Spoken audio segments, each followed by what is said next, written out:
Yeah, no problem. All right, my friends, welcome back to Frog Boy X1 Gaming and Tech Reviews. I'm Andrew, and this is Top 3 Entertainment. I ran into him at CES 2026, but just before I bought my 7900 XT, I actually watched his video before buying that card. So it was kind of cool to run into him, and we had a pretty good time going to the AMD show, the keynote. So I'm going to let him introduce himself, and then we will get started with this interview. Hello, I'm Jerry Ruiz. I'm from Top 3 Entertainment. It's a YouTube channel that mostly focuses on GPUs, computer tech, and gaming. I do have some random stuff like vlogs, anything that really keeps my interest, I'll put on there. But mostly computer stuff. I'll keep it to that. Nice. And we'll make sure you get a link in the bottom if you guys would like to follow Jerry. Jerry's pretty freaking sweet. I ended up spending a little bit of time with him at CES, and then absolutely wanted to bring him on the channel and spread awareness about his channel and stuff. He was able to stay the whole time. I had to leave Tuesday, so that kind of sucked. But Jerry's going to fill us in on the rest of that. So how was that your first time going to CES? Yeah, that was the first time I was at CES. I guess you could say I popped my CES cherry. Yeah, same for me. And he was actually what was it? Like, you had the Samsung thing. You were like, they like featured you in like one of their things or something? Yeah, there's actually kind of a funny story to that. They had the Samsung first look. It's like they're unveiled. So they had their keynote there. They showed their products. So I guess they first put you in the keynote, but I wasn't one of the first ones there. So they put me in a separate room. In that room, they were televising the keynote. They were showing it from the YouTube stream or whatever. And so it was kind of cool when you're in that room. They had some products you could check out. So while they were talking about the AI fridges and like AI washing machines, stuff like that, I actually got to check out the trifold. But Nice. I know that's not what we're talking about. I'm just giving you No, guys a no, it's cool. You can talk what about it it. is. And so we were in there. Actually, there was free drinks too, and I saw they had a smoothie, so I drank the smoothie, and they took it out of my hand and said that was a demo product for the fridge. So, Are you serious? Yeah, I didn't realize that. Damn. But anyways, so after the keynote was over, they let you go to their first look. This big, huge room where they have all their new products that are coming out. And so I was able to test out. I saw on the wall it said 6K 3D monitor. So I was like, heck yeah, I'm going to try this out. This sounds insane. So they had this game on there, and so I was testing it out. I was just checking this. I wasn't even really playing the game how I guess like you're supposed to. I was just running around trying to see like what cool 3D effects there was. What you could, the draw distance, see how 3D really makes a difference. Yeah. And I chose to jump in the water to see how the water effects look. And it killed you instantly. Yeah, it killed me instantly, and I guess I glitched the game where the character kept respawning in the water and kept dying. Nice. So I was like, all right, I'm done. I got up, and right when I got up, Samsung wanted to interview me and asked me how's my experience with their 3D monitor. And that's crazy because I was at the Samsung thing too. But I was actually I went to the first look and was like in the crowd, like in the media and stuff. And then after I went there, they walked us through the thing, and I went in there and I saw the 3D monitor too. I went over there and I actually fixed it for them because they were trying to run this thing on a 5080 at 6K with ultra settings. So I turned it to low settings and threw on freaking MFG 4X, and it felt so much better after that. And it looked pretty good too. Like, that 3D was actually pretty sweet. If Samsung can pull it off and maybe get that thing at a reasonable price, I might actually buy that. Yeah, reasonable price is the main part, and I don't know if they're going to be able to. Yeah, they were talking like $3,000 there. I was like, are you kidding me, man? I was like, it's cool, but that's the kind of technology you want to get into people's hands, because if you don't, it's dead. It's DOA. Like, if you don't move enough of those products, then how does it ever become mainstream? And Samsung, that's probably Samsung's biggest problem, in my opinion, is they make good stuff, but they way overcharge for it. But that Yeah, was cool. Like that, and that monitor was a dual mode too, 2K or 4K, 6K. yeah, it was crazy, and they probably have to overcharge because they're usually the innovators in a lot of stuff. Yeah. So, I mean, they got to make their money back on all that research and development, and not only that, but if you're gonna be rendering in 3D, don't you have to do like? Doesn't your GPU have to do double the work pretty much? To Yeah, but it's not like rendering any different than like what you would be doing with like VR or something. Like okay, it's not any more it's not any harder than rendering just 2D. yeah, makes sense. But I mean, we're at 6K. If you're at 6K, Yeah, then 6K is obviously crazy. it's, that's significantly more pixels than 4K. And that's why, well, I had to change all of that. I had to put it on performance mode for him because it felt really choppy when I first jumped on there. Because Okay, they were, huh. I wonder if you got to use it before I did because it didn't feel too bad when I was playing it. But then again, yeah. I wasn't really doing anything crazy. Well, I mean, the game was hell as us. And they have you in that, the what is it, the Cajun region or whatever, where there's all the flowers and stuff on the ground and like the mountainside and then the lake and then the I think there was a freaking light tower across the way. That when I first got to that stage in the game when I was playing it, it was absolutely beautiful. I mean, out of everything else that Samsung had, that TV or that monitor was probably by far my favorite. I didn't really did you do anything with that big one that they showed, that 130-inch micro Oh yeah. RGB? I'm working on the footage, but the micro RGB was insane. Oh no, it looked good from far away, like bright colors, vibrant, and like the brightness was great, but then you get up to it and it looked like a screen door. Yeah. That's I crazy. When I saw it up close, I didn't really see any pixels. I didn't see no much blur. Really? You didn't see Yeah. it? Oh my gosh, man, that thing looked like a screen door to me. I was like, dang, they should have made that in 8K. Yeah. I don't know what It's resolution they're 4K. using. It was 4K. 4K, and I was like, dude, you can see the pixels. The screen is way too big.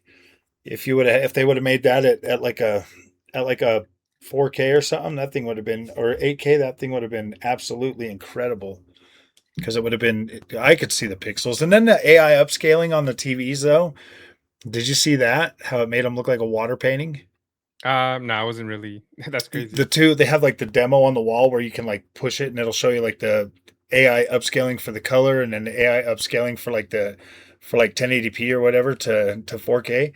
Yeah. And that shit looked like a water painting. I was like, I mean, it looks cool, but like from far away. But if you get up really close to it, you can tell that it was just like, ah, man.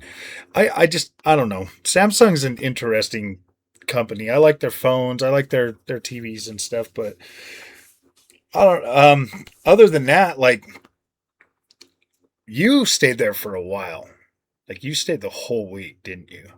Almost. I stayed till Thursday. Oh, Thursday. Nice. Yeah. And I left Thursday. And yeah, when I was at the Samsung event too, they in that interview they asked me what did I think about AI. They were trying to have me like promote it. And I was like, I'm not the best person to be asking about AI. I'm not a huge fan. I was like, but I could see it being super helpful for my wife because she needs help with a bunch of settings. And if the TV is able to Yeah. do a lot of stuff for her, I was like, I could see that helping. But And me, I was like, I'm not the AI guy. I'm sorry, I'm actually against it. I mean, I could see AI being. See, I mean, a lot of people are against AI. I'm not really against it because I don't really understand it. I don't really understand exactly what is there. You got like people coming out and like freaking out on Palantir and stuff, and I'm like, why are you freaking out? Like, I haven't even like, I don't even know anything about it. So I had to sit, dude. I actually, I watched like 6 interviews with what's his name, Alex Karp. He's the CEO or whatever. I watched like 8 interviews with that guy, six, seven, 8 of them, a whole bunch of them, and then I bought his book, and I'm like to like chapter 7 or something already, and like that dude sounds like a freaking patriot, man. I'm like, why are people freaking out on this guy, man? I'm like, see, I don't know, man. I've just never been the kind of person to just because everybody's freaking out about something to just jump in there with them and shit. Like I'm always against the grain. Like always, I've always been against the grain because I kind of feel like the grain is bullshit. You get a few people that are just mad at some, and then it just kind of spreads like wildfire. Especially in tech, bro. You get you get these guys out there like they used to tell us DLSS was like the second coming and shit, you know. And I was like, dude, I bought an NVIDIA card. I turned on DLSS, and I'm like, what the fuck? It strips out all my details. It makes it look like plastic. It didn't look good, you know. I mean, DLSS 3, 3.5, it wasn't that great. Yeah, it got DLSS a little 4, better, but yeah. DLSS 4 is better. DLSS 4.5 is kind of over sharpening stuff a little bit, but it's hit or miss now on that. But it's not. It is better. And the future of this stuff, you could see me on the screen and everything, right? Yeah.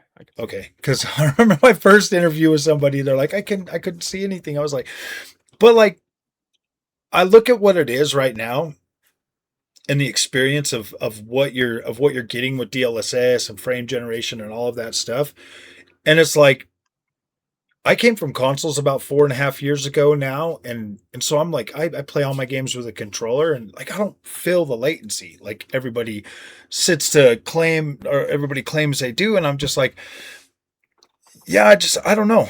I just feel like everybody's in a race to the bottom these days to just kind of belittle and freak out about everything. And so it's like I usually take a little because I work in a shop. I basically work alone. So I mean I'm just doing maintenance and stuff. So I pop a headphone in and listen to, you know, like interviews and stuff like that or podcasts and stuff. And so when somebody freaks out about something, I kind of try to get, you know, both sides of whatever's going on. And, you know, I mean, the only reason I know about Palantir is because of freaking Gamers Nexus. If he wouldn't have crashed out, I wouldn't have ever even thought about it. Yeah, I didn't say I've seen them on the Joe Rogan too, and just a couple other stuff. So it's like you said, I try not to judge people either on preconceived notions, but at the same time, if let's just say like on socials or whatever they promote themselves with, if they're kind of pushing their own agenda and their own profile, then I'll give them a little pre-bias. But even then, until I meet the person, it's just like, all right, well, Yeah. this is how it really is. Oh, I know. That's why I had to. I had to watch a whole bunch of his things. You know, from like him being younger till now.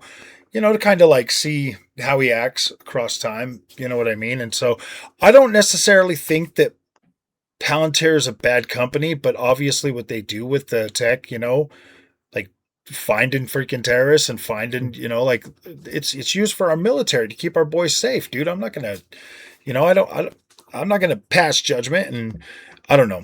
You know how divided the world is these days, so it's just you got to kind of listen to both sides and kind of figure. And if you just listen to everybody freaking out about it, then you don't really know anything about it, so you don't know how to protect yourself from it anyway. So it doesn't even matter. Like if you're just yelling in the void like everybody else after you hear somebody else yell about it, like you got to do a little bit of research because the things that they're lobbing against AI and all of this stuff, you better learn how to use it. If it's as bad as everybody says it's going to be, you better learn how to use this shit.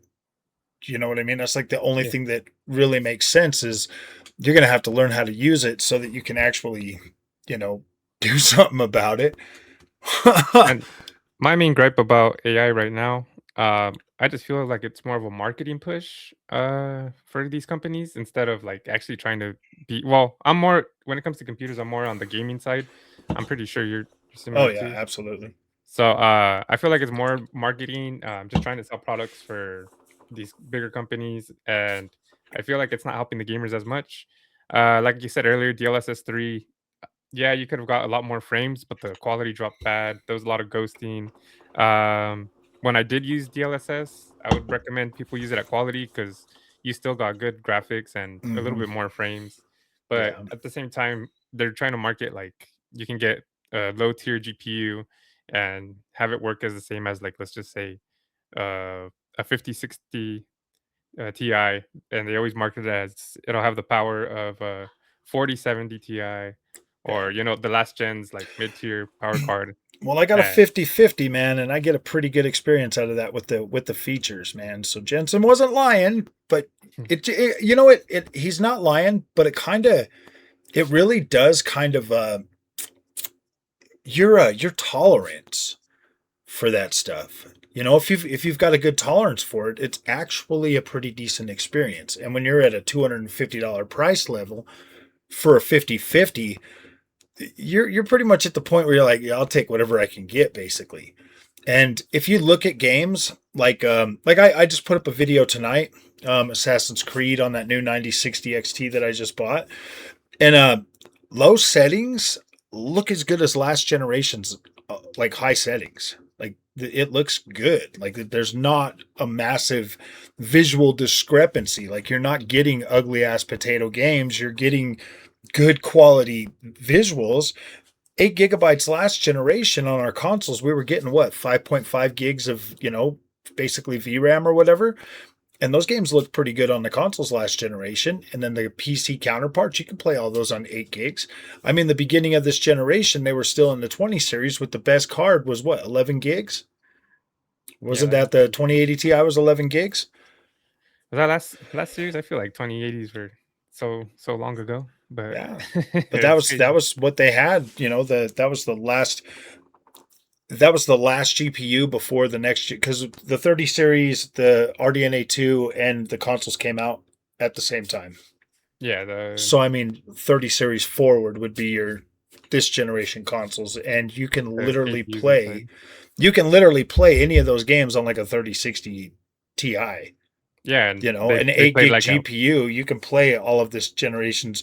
You start getting into the ray tracing stuff, and yeah, it does get harder to run. You definitely need more VRAM for that stuff, but there's a handful of games. There's like 20 of them. Yeah, I would say I'm not the biggest ray tracing fan either. I do like it, but like you said, it's a little bit more sprinkled on than anything. I played the Spider-Man game. That one has built-in ray tracing, and I feel like they did a really good job on that one. So if more companies are able to implement it that way, I feel like hey, go ahead. But if they just, like I said, if they just use AI just for that, I was like, well, I don't really need ray tracing, and power to the gamers that do like it. That's what's nice about having these options. Yeah, I think AI is an interesting. I like to play around with ChatGPT and stuff like that. Like I'm not against AI. It's just that, like you were saying, like I really do feel like they overhyped the shit out of AI. And we obviously to get investment, and now they're at a point where they're like, AI is the next big thing. I do believe the AI is the next big thing, but if they don't have something soon that they can take advantage of it, that you and me, like the everyday people, need to buy into AI. Like we have to. If we don't buy into AI, then it dies, or it doesn't, or it gets sold to all the scary people that are willing to pay for those features to track us and monitor us and get us to buy shit. And if we don't take a stake in AI as consumers, then it's going to be used. I don't want to say it's going to be used against us, but it will be used in a way to, probably take advantage of us. I mean, look at marketing. I mean, obviously that it'll be to sell us shit. So I mean, people are dumb and fickle anyway, so it doesn't really matter. They're just going to buy stupid shit. When I mean, you know what I mean? Like we get influenced to buy stuff all the time. So I kind of feel like that would be a major thing, but I could see like governments and stuff like that taking advantage of it to like control population and stuff like that. Like I could absolutely see that. You know what I mean? Like this world is so divided right now that I wouldn't put it past any politician to do crazy stuff. Yeah, and I feel like they could probably use it in the traffic lights and all stuff like that. They already got those scanners, get your license plate all crazy, and yeah, take a picture and send you a freaking fines, and hackers will be able to use it. In Japan or China, don't they have like that social credit system where it kind of like scans your face? And in China, yeah, and it has that profile of you. So I could see them using it over here for similar ways. Or like you go to buy something and like it's like, oh yeah, this guy's willing to spend more money, so they'll raise the prices and stuff like that. Like I could see stuff like that happen. And that's why if the mainstream consumer does not make it a consumer product and make it a viable option for these companies that are investing all this money, because these guys aren't going to lose their money, right? Like that's not the name of the game. that's where I'm at with it. Obviously it can be used for nefarious things, But I'm like, we as we as consumers have an amazing opportunity right now to literally. I was looking at Chat GPT prices today, just for it's like $7 a month for a subscription. You know, if most people could sign up for that and use it for the stuff they want, like writing school papers or doing like researching and having like a research assistant, like that shit's kind of cool, man. I would have killed to have Chat GPT when I was going to freaking college, man. Like I was sitting there writing all these papers and stuff, and I could have just been like throwing ideas off of Chat GPT and sharpening the sword, getting smarter and being a lot better at, what I was trying to do. Like it would have been incredible. There's so much knowledge with Chat GPT. It's not even funny. Yeah, and like I currently use it for, well, not ChatGPT, but similar thing. Uh, like let's just say I write a script for my one of my YouTube videos. I'll put it in ChatGPT. It'll give me like different words. Sometimes it'll summarize it in a way I don't like. But it gives me an Yeah. idea of how to talk. It gives me different words to use, and Yeah. it helps me for the next time. It expands my vocabulary. Yeah, It gives me exactly. different ways to think. Uh, So it can be super helpful. which one are you using? I use Canva Pro just Canva because, Pro, because yeah, it's and they have, part of your thing. Yeah. So yeah. So I like to. I've got Copilot that I play around with, because it's obviously like baked into our thing, and instead of just being like, oh, I hate this shit, I'm like, all right, let's use it. Let's see if it's worth the shit. I was writing an email out the other day to a company, and I accidentally hit like, I don't know what button combination I pushed, but it like rewrote the whole thing and shit. And I was like, damn, that actually sounds way better than what I was Yeah, I writing. was gonna So I was say like, it. click, send, man. I was like, Yeah, holy shit, that was good. And so, it's like if it can help me in my emails, it can help me in my freaking, like I don't ever script videos. I just think that to me, if I can't do something straight off, straight out of my mind, it's not authentic. I mean, it is authentic if you script it or whatever, but delivery is very important. And I have never been the kind of person that can like read off a thing or anything like that. I mean, in college, I when I'd write my papers or something, I'd have to like rehearse and rehearse and rehearse because I had to do like the public speaking and stuff like that, and yeah. you have to give like 3 speeches throughout that. So I was like, holy shit! I just tried to memorize my whole speech and so I could deliver it better. But dude, I just don't have the time with Yeah. my job and everything trying to script things out. But Well, I actually got inspired at CES by I seen all the public speakers. I saw the big old teleprompters right behind me. So I said, you I know what? know. I was like, if these guys are doing it this way, and you know, I was like, I might as well give it a shot. I And know. I was like, when I live stream, obviously everything's straight off the head, but these vlogs videos I'm making, they are linear structure, so I feel like it helps them out. Yeah. I mean, if you're because I like to be in the camera, but if I was away from the camera, if I was like doing like a voiceover or something, maybe I could read, but I'd have to practice. I just have to practice it too many times, and so I can get the delivery to sound better. But Yeah, I don't know. And that's then something I'm working on too. I mean, so like right now with AI, I'm kind of like, all right, it's a cool tool. Definitely something that I would really, I am paying for Copilot because it's part of my 365 or whatever. So Yeah, I mean, obviously, I am paying for it because it's lumped into that. But you know, there's other things that I think AI could be useful for, and I don't know if like because I play a lot of Ubisoft games, a lot of open world games and stuff. And so, you know how everybody's always complaining and crying about the NPCs and shit. If they could use LLMs to like power like the freaking NPCs and shit and like give them like an actual um like a like sentience or whatever, not like obviously not like 100% like sentient, but yeah, like say you're playing Grand Theft Auto, new Grand Theft Auto comes out, everybody's ran by an LLM, you got a bum sitting on the street. He gets up, he's drunk, he breaks a car window, they call the cops show up, they freaking, start arresting him, everybody comes over and starts protesting, leave him alone and blah, blah, blah. And it just creates a situation in the game that is 100% original. Like it's just natural, like it just happens. And then imagine that kind of stuff happening all over the world, like changing things and creating these Custom experience. This custom experience that's custom to your game that nobody else is ever going to play. That to me would literally revolutionize gaming, the Yeah. kind of games that I play. And I think with everybody just freaking out and pushing back against AI right now, it's like, how the hell did we ever get to this point? Because right now, they need mass freaking investment to build this shit out. And I work in an industry to where we would be building these power plants. And that is a lot of work, a lot of money, a lot of jobs. And I listen to all these stupid ass freaking people that just sit there and bitch about everything. And I'm like, shut up and go play your video games, dude. Go do your benchmark. You know what I mean? Go do your little bar charts, man. Just shut up and leave the real stuff to the people that know what the hell they're doing, you know? I can honestly say what I've seen of AI has impressed me.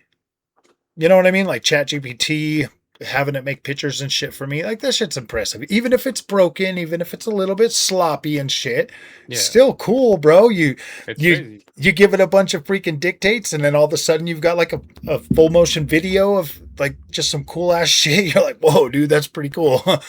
I'm like, wow. I asked ChatGPT to like write me some code for like making a video game and shit, and it pops it all up right on the screen and shit. And I'm like, really? Yeah, Like, that's wild. I was like, damn, dude, I've been playing around with it a lot. I actually, the other day we got the new bundle, AI bundle with our AMD cards, and I downloaded all the stuff and I started running like some Olama and stuff on there. I was like, holy shit, dude, this is running on my build, and I don't need to, waste all my 60 tokens now. I've got freaking distilled LLMs that I can run right on my machine now, and I'm like, holy shit, have you tried it yet? No, I haven't. I wanted to. Like I just been busy with all the CES stuff. Oh yeah. Yeah, this other company, they actually emailed me and they wanted me to promote one of their. They wanted me to promote their product, so they wanted me to do like a 6-minute video. I didn't do it just because I had like a 2-day time frame, and like I said, I'm super busy. What But what was it? I'll tell you later. It's just Oh, because oh yeah, yeah. yeah. And but it was cool. They let me use their products for free. I don't know how much they're charging normally, so that's kind of why I still don't want to like promote them yet, because if it's super expensive, then Oh, I know what you're talking about, because they've reached out to me too, and I just kind of, okay. yeah, I And just, they were gonna give me like $30, and I was like, that feels like a little bit, but I didn't really care about the price. I just cared that yeah, it'd give me footage, or it'd give me content to use for my YouTube. And yeah, one of the things that really impressed me was like you could throw on like a filter over me, and I could look like someone else, like a celebrity, yeah, you know? yeah, Yeah. So, and that's the trippy thing. And I feel like they should start putting watermarks on, on AI. I know you have to put because yeah. it's AI generated for like our YouTube. It is getting creepily. It is getting creepy real. I saw on you use X, right? Yeah, we talk on X. I saw that Grok was like you could ask it to put like a picture of someone in a bikini. Yep. Like that was like popular for like 2 days straight. And I feel like that's crazy, because if there's someone that doesn't want to be put into that, and they don't Yeah. consent to be put in that, and Yeah. someone's out here making AI photos of stuff like that, that's a big problem too. So Yeah. I heard, I actually saw something from Paris Hilton. She came out and was, kind of railing against it and stuff, talking about like, oh my gosh, dude, there's like 100 videos of me out there now all of a sudden. And, I kind of do feel like there's definitely going to be a gray area. I think the AI is the next evolution of the internet. Clearly, the internet. You can find all kinds of shit on the internet, and it's not really a safe space. And now this just literally amplifies it to the point where deep fakes and stuff like that are getting to a point where they're like super duper realistic. And yeah, it's like, oh my gosh, man, like it is scary. But I mean, it's like if you don't embrace things like this when they first come out, like imagine like the older guys, like because I was born right when the internet, I grew up with the internet where I got to grow up alongside it and stuff. Imagine being that generation right above me that didn't. You know what I mean? Like the confusion that they would be going through. Like I'm yeah, I get kind you. of on that cusp with the AI. I'm like, okay, what do I do? What do I do? It's like overwhelming. How do I absorb this? How do I, learn and adapt and like what it just feels so overwhelming. And I know that a lot of people are feeling that way. And so it is very easy to scare the shit out of those people and turn them against the AI. When I don't know, man. I kind of agree with some of the other people. It's like some of these companies and stuff. You listen to them talk, and it's just like they believe in this shit. Like freaking Tesla believed in giving freaking free power to everybody. Just like Thomas Edison believed in making light bulbs and shit. It's like these people believe in this, and it's like I've seen enough to like impress myself that I'm like, okay, dude, this shit might actually work. Yeah, it's gonna take off for sure. And like right now, like you were saying, it's in the early phase. It's kind of the wild west out there, just because people are trying to figure out what it is and what it can do. Yeah. Uh, to figure out what its potential is, and with that, that's how you eventually figure out parameters and boundaries. So Yeah. it's kind of messed up that people are going to take advantage of it no matter what. Yeah. Everything. It does suck, man. And that's why I try to force myself to really figure it out too. You know what I mean? Because I don't know. It's The wild. the two scary things for me, for the public, is like one of my coworkers. He told me he saw that like Saudi Arabia was flooding, and it was like an AI video.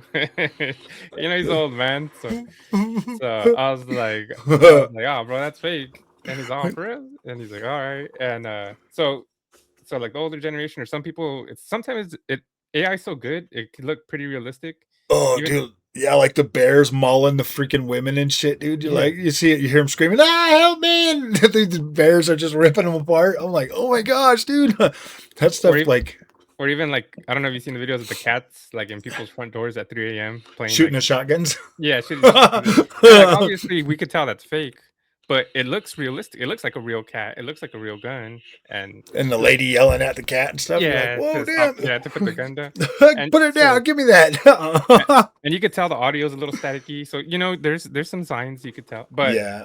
this is just let's just say what year 2, year 3 of AI. Next year Hmm. it's going to build upon that. Oh, I So mean, yeah, look what DLSS 4.5 did in just 6 months, yeah, and It's and then so that's publicly that's what I'm worried about. Just it misinforming a lot of people. And personally, what scares me about AI is when you're using it, you have to use the prompts, you have to give it references. Yep. There's a lot of steps you have to make just for like a 5-second video. I Oh feel yeah. like, And and you have to like really I've noticed that like if you prompt it, it'll just give you like what's some popular type shit. So you have to like really like break it down a little bit and tell it, no, I don't want popular. I want fact. I want legitimate. I want, and like, because I've talked to it a lot and it's kind of crazy, and that's why I get some of my crazy ideas, because like people on YouTube will literally gaslight the shit out of you to the point where you start to think you're crazy. And so I like would like hit Chat GPT back, and I'll be like, all right, well, how far off am I? Like, am I like on the right path? Am I crazy? And it'll like confirm most of the stuff, but like a lot of it they really do just go off. Like if you were to ask, hey ChatGPT, what's the best GPU to buy right now, I'd give you a literal answer from Hardware Unboxed, or bring up like Gamers Nexus or one of those other popular YouTubers or something, and you're like, no, I want like real legitimate freaking fact, like what's the difference between this and this and this, and then it'll be like, oh yeah, you know what, you're kind of right and stuff. And then I'll give it my facts, and it'll be like, oh yeah, I see. Yeah. And then it'll start to like actually dig deeper and deeper and deeper, and it'll start to reason and think a lot more. And then you get better answers too if you like really make it. You have to kind of force it to like get out of that like freaking what everybody else wants. So I, that's why I think it's impressive, because it is super deep. It's not just the superficial shit that it will give you if you just prompt it like a teenager or something. But if you like really make it delve deep, it gets pretty intense. yeah, and I was gonna say, AI too can technically, it can be like you said, it gives you like a general statement sometimes, and it can even lie to you, and it thinks it's correct, and it's not its own fault because it just reaches into the big data bank of the internet. Yeah. So it thinks it could be telling you the right thing, and like you said, you got to break it down. Sometimes you got to talk to it, but sometimes I could ask it something, and I could persuade it to give me the wrong answer, but it'll help my opinion. Yeah. And so I don't know. Like I said, there's need to be parameters and boundaries, but it's in the early phases. But sometimes I'll mess with it on purpose. I'll tell it to give me this answer, and I want it to be the wrong answer, and then I'll tell it to give me the other answer, like the opposite answer. And so you can mess with it, and you can, Oh yeah. you can persuade it and manipulate it. But I mean, that's what's fun about it too, if we're being honest. Yeah. It is. It is fun. I do like AI. I think it's pretty cool. I mean, we kind of got like way off on this whole Samsung freaking AI thing. Yeah. Samsung's AI. Like, I'm not like against the way that some of these companies are trying to use it, but I do kind of feel like I kind of feel like they all feel like they have their back against the wall and they got to make something of it immediately. And so they just keep throwing everything at the wall. And it's like, look, make some shit that's cool, guys. If you win the gamers over, like, then you're good. You're set. But they don't seem to want to invest that effort into making a game with some cool ass freaking features that are actually using AI other than freaking upscaling. And I mean, let's face it, FSR and DLSS 3 and shit, they're already good enough. They're already good enough. I would say I feel like with let's just say like a video game, like you know how you were talking about GTA. I honestly thought that's where AI was going to go to when it was first talked about and being implemented. But I feel like that'll take years to make. So, well, from what I understand, as I was talking to the guys at AMD, when I went to the AMD actual freaking their booth or whatever, and got like my little walk around and got to meet like Adam Wozak and stuff, and I was talking to one of the guys there, and I was telling him about what I was just saying about the NPCs and stuff, and I was like, yeah, but I feel like Ubisoft would have to build their own, and they're like, no, they could just rent all that. They could do all that in the cloud right now. They could do that. They could, and that's where like, Amazon comes in, or freaking Google, or, obviously, all those cloud OpenAI, all the cloud servers and shit. And that's what they're scaling out for, is so that corporations can rent that. And then we had Bezos. Okay. Everybody's taken what he said out of context already. They're like, oh, you're going to own nothing and you're going to be happy and shit. And it's like, he was talking about corporations.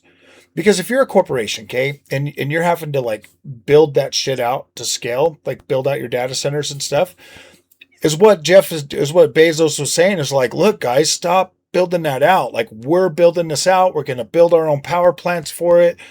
Rent from us, rent from us. Then you don't have to worry about hardware. You don't have to worry about any of the shit, that goes along. You don't have to worry about maintenance. You don't have to worry about IT guys.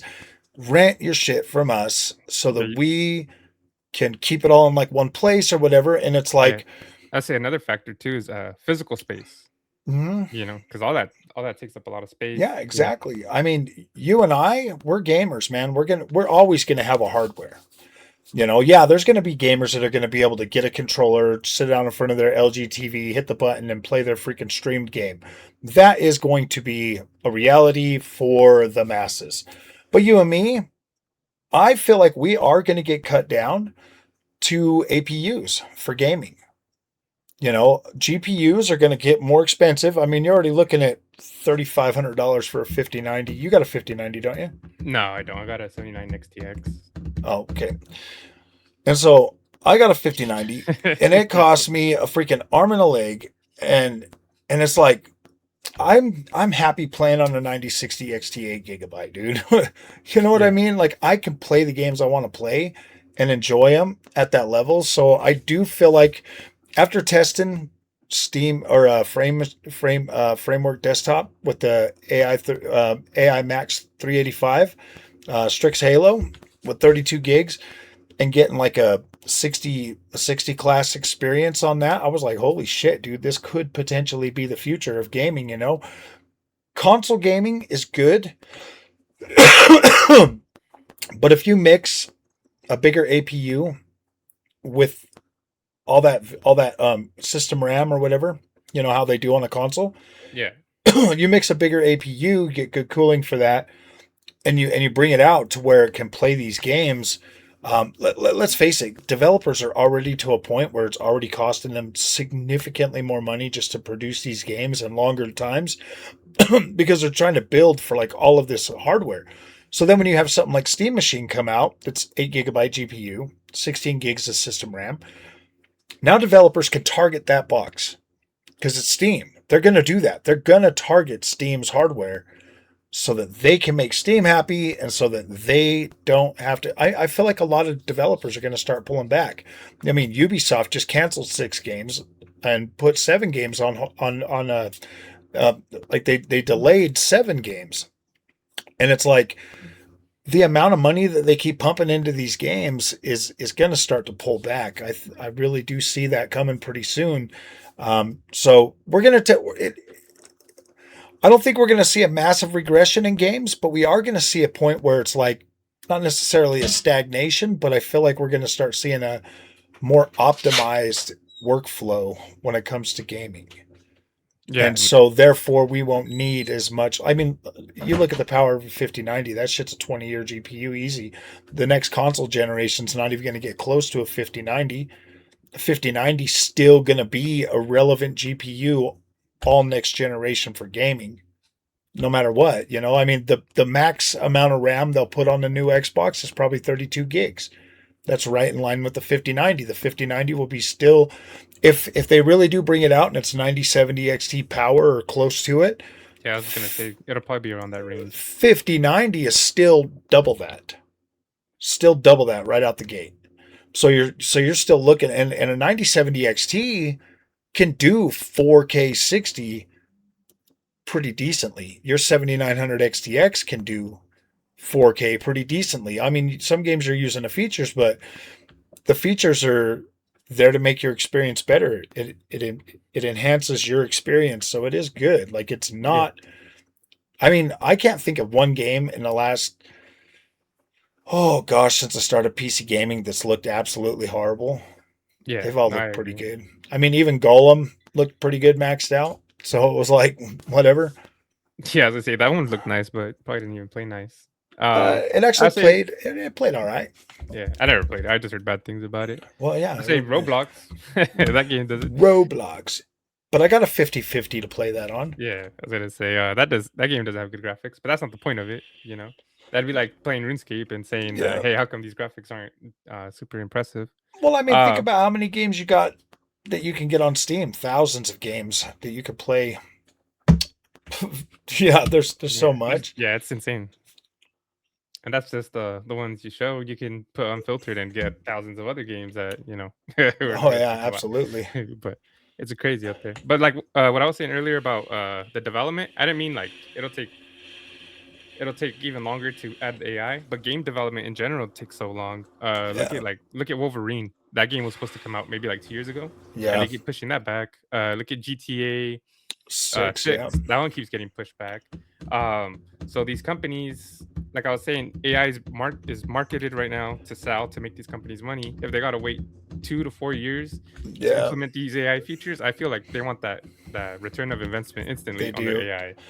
I think this year is a pretty tough spot for them. Like, this year is probably going to make or break them for sure. I feel like the strong are going to survive. Anyone that's got government contracts is probably going to be all right. But I mean, I am kind of worried. You know, that NVIDIA is going to take a massive hit, and that's going to kind of pop the bubble because everybody's so dependent on freaking NVIDIA. And it's like, if they would just start to use AMD, like if some people, like right now, gamers, bro, you can go out and buy a 9070 XT all day long. You can go buy any AMD card right now, no problem. You can get them. The NVIDIA ones are a little bit harder, and the prices have went up a lot already on those cards. Yeah. So it's like, look, switch to AMD, get yourself a freaking solid gaming experience. I mean, DLSS isn't significantly better than FSR4. Like, it's literally barely indistinguishable if you're looking at it from a naked eye without zooming in or any of that shit. Like, you can't really tell. And I feel like most people would probably like the way the AMD looks anyways. You know, yep. I mean, you're an AMD guy. Yeah, I'm a big AMD guy. I'd say a lot of these companies too, they take a while to implement FSR into their games or the newer versions. A lot of them have like the last gen, and I mean, I kind of don't blame them because Nvidia has a huge market Yeah. on GPU holders. Yeah. So obviously they're going where the money is. But if more people start buying AMD, then they're probably gonna optimize their games a lot more for AMD as well. Yeah. And Nvidia, hate them or love them, they're really good at marketing. That's They their are. They absolutely are, yeah. man. Like So that's they're like Apple to me. Jensen Like talks, and I want to go spend. I want to go buy another 5090, bro. I'm like, damn, this dude is freaking like. I don't know, man. Like I could watch Jensen talk, and I'm like, all right, bro. I don't feel that bad about buying my Nvidia GPU now. You yeah, know, exactly. that dude I was could gonna say sell. like Apple products, right? Yeah. Like they don't have the best stuff in there, or it takes a while for them to get what a lot of other products have. Yeah. Uh, they don't innovate, they just refine it and make it good. Hmm. But their marketing is insane. Yeah. If people say like, oh, you get blue text and I get green text, there's literally no difference. Yep. But marketing, it's Yeah. it's social It's presence, it's being iconic. When you think of ray tracing, you think of RTX, right? You don't think of AMD. yeah. So the big thing in gaming is ray tracing. So you think of RTX, you think of NVIDIA. So they have that market hold, and that's one thing about NVIDIA is like they know how to market themselves. They know how to sell themselves to the general audience, Yeah. and AMD probably needs to work on that. And especially if you watch the two keynotes, Yeah. NVIDIA, I felt like NVIDIA blew them out of the water, but Yeah. I think watching it in person too might have made a little difference. Yeah. I didn't watch the Nvidia one though. I was told that I wasn't invited. Yeah, that's true. I Well, was like, what the hell? I think anyone could have went. You didn't even have to have a CES badge. It's just they were giving a certain amount of general admission to the people in line. Yeah, But they that's told me I crazy. had to go sit with the regulars in the overflow because I came so late and the line was so long. They're like, Yeah, it "Yeah, was you're probably going crazy. to be in the overflow." So I was like, yeah, "I'm just not even worried about it." But Dude, I I got didn't. lucky. Yeah, I, you got very lucky. I wish they I- would have let me in with them, but honestly, going to AMD's, I felt good about that. It's like, dude, we already know Nvidia is 90% of the freaking PC market. You legit have to cover Nvidia.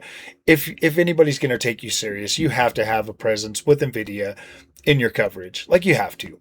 yeah, And you have to acknowledge the good things about Nvidia. But the thing that makes me mad is people refuse to acknowledge the good shit about AMD, and it's like AMD doesn't have buggy drivers. It doesn't yeah. have any of the NVIDIA bullshit does these now these actually. these weirdos talk about. Nvidia drivers were pretty buggy the beginning of this generation, but they're like legit perfect now. Yeah, but I don't. AMD doesn't get that pass. No, they don't. You know what I'm saying? They AMD should. AMD will never get a pass, and and it is what it is. That's why we just keep fighting a good fight. And anybody that will listen, I almost feel like it's probably, I feel like 80% of people would be happy with AMD. There's that 20% that are going to be, they're going to be like, oh man, you got me to buy an AMD card, and they're going to be a little bit salty with you because it's going to be a little bit harder for them to, adjust and acclimate to the AMD experience because it is different. It's Yeah, not the same. It is different. It Adrenaline and is GeForce. it's a different experience, and it's noticeable. Like you will notice a difference in the experience going to AMD. Um, and for me, it's like I love the fact even that I can go into to my colors and saturate my colors. I love that. I can't do that on Nvidia the same way I can on AMD. Like I just do not get the same results playing with digital vibrance, and it's fine. Yeah, I've challenged every Nvidia Yeah, I bro know. out there to come and show me how to do it, and once they show me how to do it, then I can have the same experience, and then that won't be a problem. Like it'll and be. and not just that, because we were talking about this while we were waiting in line to get into the AMD keynote, but like I mentioned earlier, GPUs is one main thing that I like to work on my channel, and so I swap in a bunch of AMD cards, a bunch of NVIDIA cards, and straight out of the box, stock for stock, the AMD card colors look way better. The NVIDIA's look slightly washed compared Mhm. to the AMD ones, and I'm not a shill. I'm not anything like that. It's fine. You guys can say whatever, but if you swap in a bunch of different cards, and you'd notice the big difference. And I say You stock for absolutely. stock because the most, like, let's just say 80% of people, and that might be less than the actual person, but they're not going to go in their settings. They're not going to change all that. They're just going to put in their card, and then that's it. And They're just play. going to, yeah, Mm-hmm. run their shaders, and then from the game menu, they might fix their settings a little bit, but no one's Yeah. gonna. Not many people go in their adrenaline settings or their GE4 settings or their NVIDIA control panel. Sorry, Yeah. the NVIDIA control panel. They don't go in there and change all that. They just Nope. straight up play. And if they do change picture settings, it's usually on their monitor. So if you buy a monitor, you'll change the settings on there, and then you don't Yep. really touch Yep, your. they'll hit the vivid button or whatever on their screen, and like me, I'm a like I noticed immediately when I had popped it at 7900 XT in after I had the 3080 10 gig, I saw it immediately. I was like, holy shit, these colors look better, and the pixel looks better. Like I get that people like that sharp image that Nvidia does, and that's fine. PlayStation does the same thing. Xbox and AMD, they have this softer look to the pixel that I like. I I like it. I freaking love it. I don't mind a little bit of blur in the background and shit. To me, that kind of hides the imperfections. Yeah, Like it all doesn't the have to be hyper realistic all the time. yeah. I don't really mind a little bit softer image. I mean, shit, I can play on 1080p, dude, and it's fine. The fluidity of like really high frame rate is absolutely incredible. I need to play this again so it's not just sitting there. Yeah. It's all right. I was looking at your settings anyways. I see you have DLSS quality on. So I got DLSS. I think I had, what do I have DLSS on, and it is in the. I don't know if it's going to go back down or not and show, but yeah, it's quality. And then I had And, the frame generator and on. it's funny, like I said, normally if you're gonna play DLSS, just do quality. I wouldn't recommend going any higher, just because I feel like that's the perfect medium of getting high frames and having a good image. But Oh, DLSS 4 and performance is really good now. Holy crap! At least in DLSS 4. Are you still using any? What Nvidia card do you have currently? I don't even have any NVIDIA card. I just sold my last 3070 Ti to a friend. Oh damn. Last year, I had a lot of personal setbacks, so I didn't really get to test out the 50 5000 series. series. Oh man. Yeah, as much as I If wanted to. if you can swing one, I would probably recommend obviously a 5070 Ti if you can get one at a Yeah, good price. That's probably the best one to have. Other than that, probably 5060 Ti 16 gig.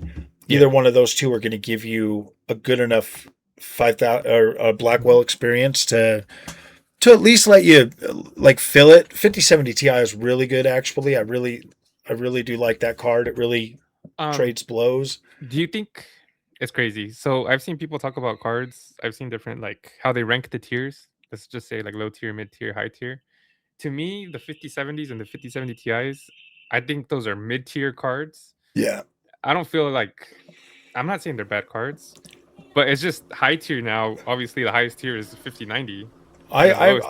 I I rank the 5070 Ti as like if we're being realistic, and this is what I tell people, if if you buy a 5070 Ti, make 1440p your goal. Exactly. Yeah. If it will do 4K and it will do fine with the settings and the features, but make 1440p your goal. Same with 9070 XT. Make 1440p your goal. If you shoot for that, then you're good. You're solid. But my main recommendation is dual mode monitors now. These right here are incredible. And even the 9060 XT 8 GB that I just bought is capable of 4K gaming if you adjust your settings and use the features. So if you got a dual mode and you're trying to play your new favorite game at 4K and it just doesn't give you a good experience, you push the button on the bottom, it jumps to 1080p, and then you get an upscaled 1080p to 4K image. It looks softer, but you get an incredible experience. So you can utilize all of these cards, which even our 60 class cards, 50 class card right now, the 5050, that shit's a 1440p experience. no matter what. Like, you can do 1440p on all of these, even on 128-bit bus, you can Yeah. still do it. You know, you've got fast enough RAM now to where 128-bit bus is more than sufficient. But when you're looking at the experiences of what you actually get, I compare it to a console experience, because then that way, like, if you shoot low, then you're always, you know, I know that sucks, and I know you shouldn't have to do that or whatever, but if you that's the one thing that I think I've learned the most in PC gaming, is to temper my expectations. You know, because if I come into it with this, like, oh, I paid $3,000 for my 5090, I better get 120 FPS at 4K on every single thing I play. That's not the case all the time. Yeah, I was gonna say. Borderlands 40 FPS is, you know, one of those things where it's like you get 40 FPS at 4K. But then there's games that I can play at legit 8K without any kind of upscaling or anything, and it blows through those games, and I'm like, holy shit, this isn't. So I'm like, is this an 8K GPU? Is this a freaking 4K GPU? Yeah. I'm like, I got a 9060 XT, and I'm like, is this a 1080p GPU, or is this a 4K GPU? Because I can do whatever I want, you know, game by game, depending on the games and settings. But there are a few games that you cannot play realistically on an 8 GB GPU. But Yeah, there's a handful of them. There's a handful of them. they're physically demanding. I would say that's why, like, when I say tiers, like you said, it depends on your monitor. That's always what I ask people. What's your Yep. monitor resolution going to be? What do you plan on buying? That's going to be a huge determining factor.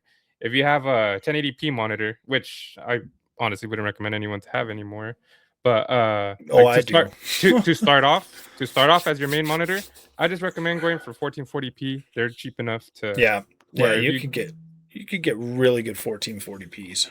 yeah. So, but anyways, that's a different topic. But so let's just say their monitor is a 1080p. I'm not gonna tell you to get like a 5070 if you have a small budget. It's like, bro, that's way too much for that monitor you have. You know, go ahead and get your 5050, 60 XT, 9060 XT, whatever. I meant to say yeah. But, so that's your use case. Go ahead and get that.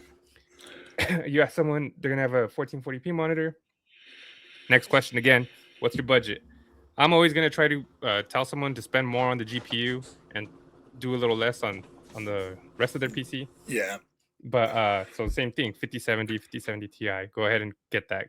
Get a 9070 XT, 9070 for your 1440p. And then, like you said, if you want a 4K monitor, or let's just say you have a TV and you don't want to buy another monitor, there's people like that. Then all right, well, that's why I got my 7900 XTX. I wanted to put I have a 4K monitor. Sorry, my camera does that every 30 minutes. No, you're good.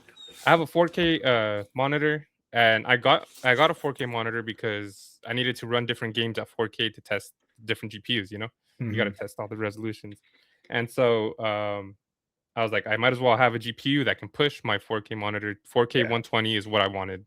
I was like, anything more than that, fine. 4K 120, perfect. Most games, multiplayer games, I can run 4K 120, maybe 90 to 120 frames ish, depending on the game. Yeah. The super demanding games, like you said, let's just say Cyberpunk. Yeah. Run 4K 60, which single player game, hey, why not? Yeah. Borderlands, like you said, like 4K 40. So it just depends on people's use case, their budgets. You get 4K 40 on your 7900 XTX on Borderlands 4? I haven't played it. I get 40 FPS on the what is it, 9060 XT at like 1440, or 9070 XT at 1440p, 1080p. I get it's literally 40 FPS, and then you hit quality upscaling and you get over 60 on every GPU. Yeah. Like, it's legit baked in to where you have to use the features. Honestly, 1080p is still HD resolution. I think that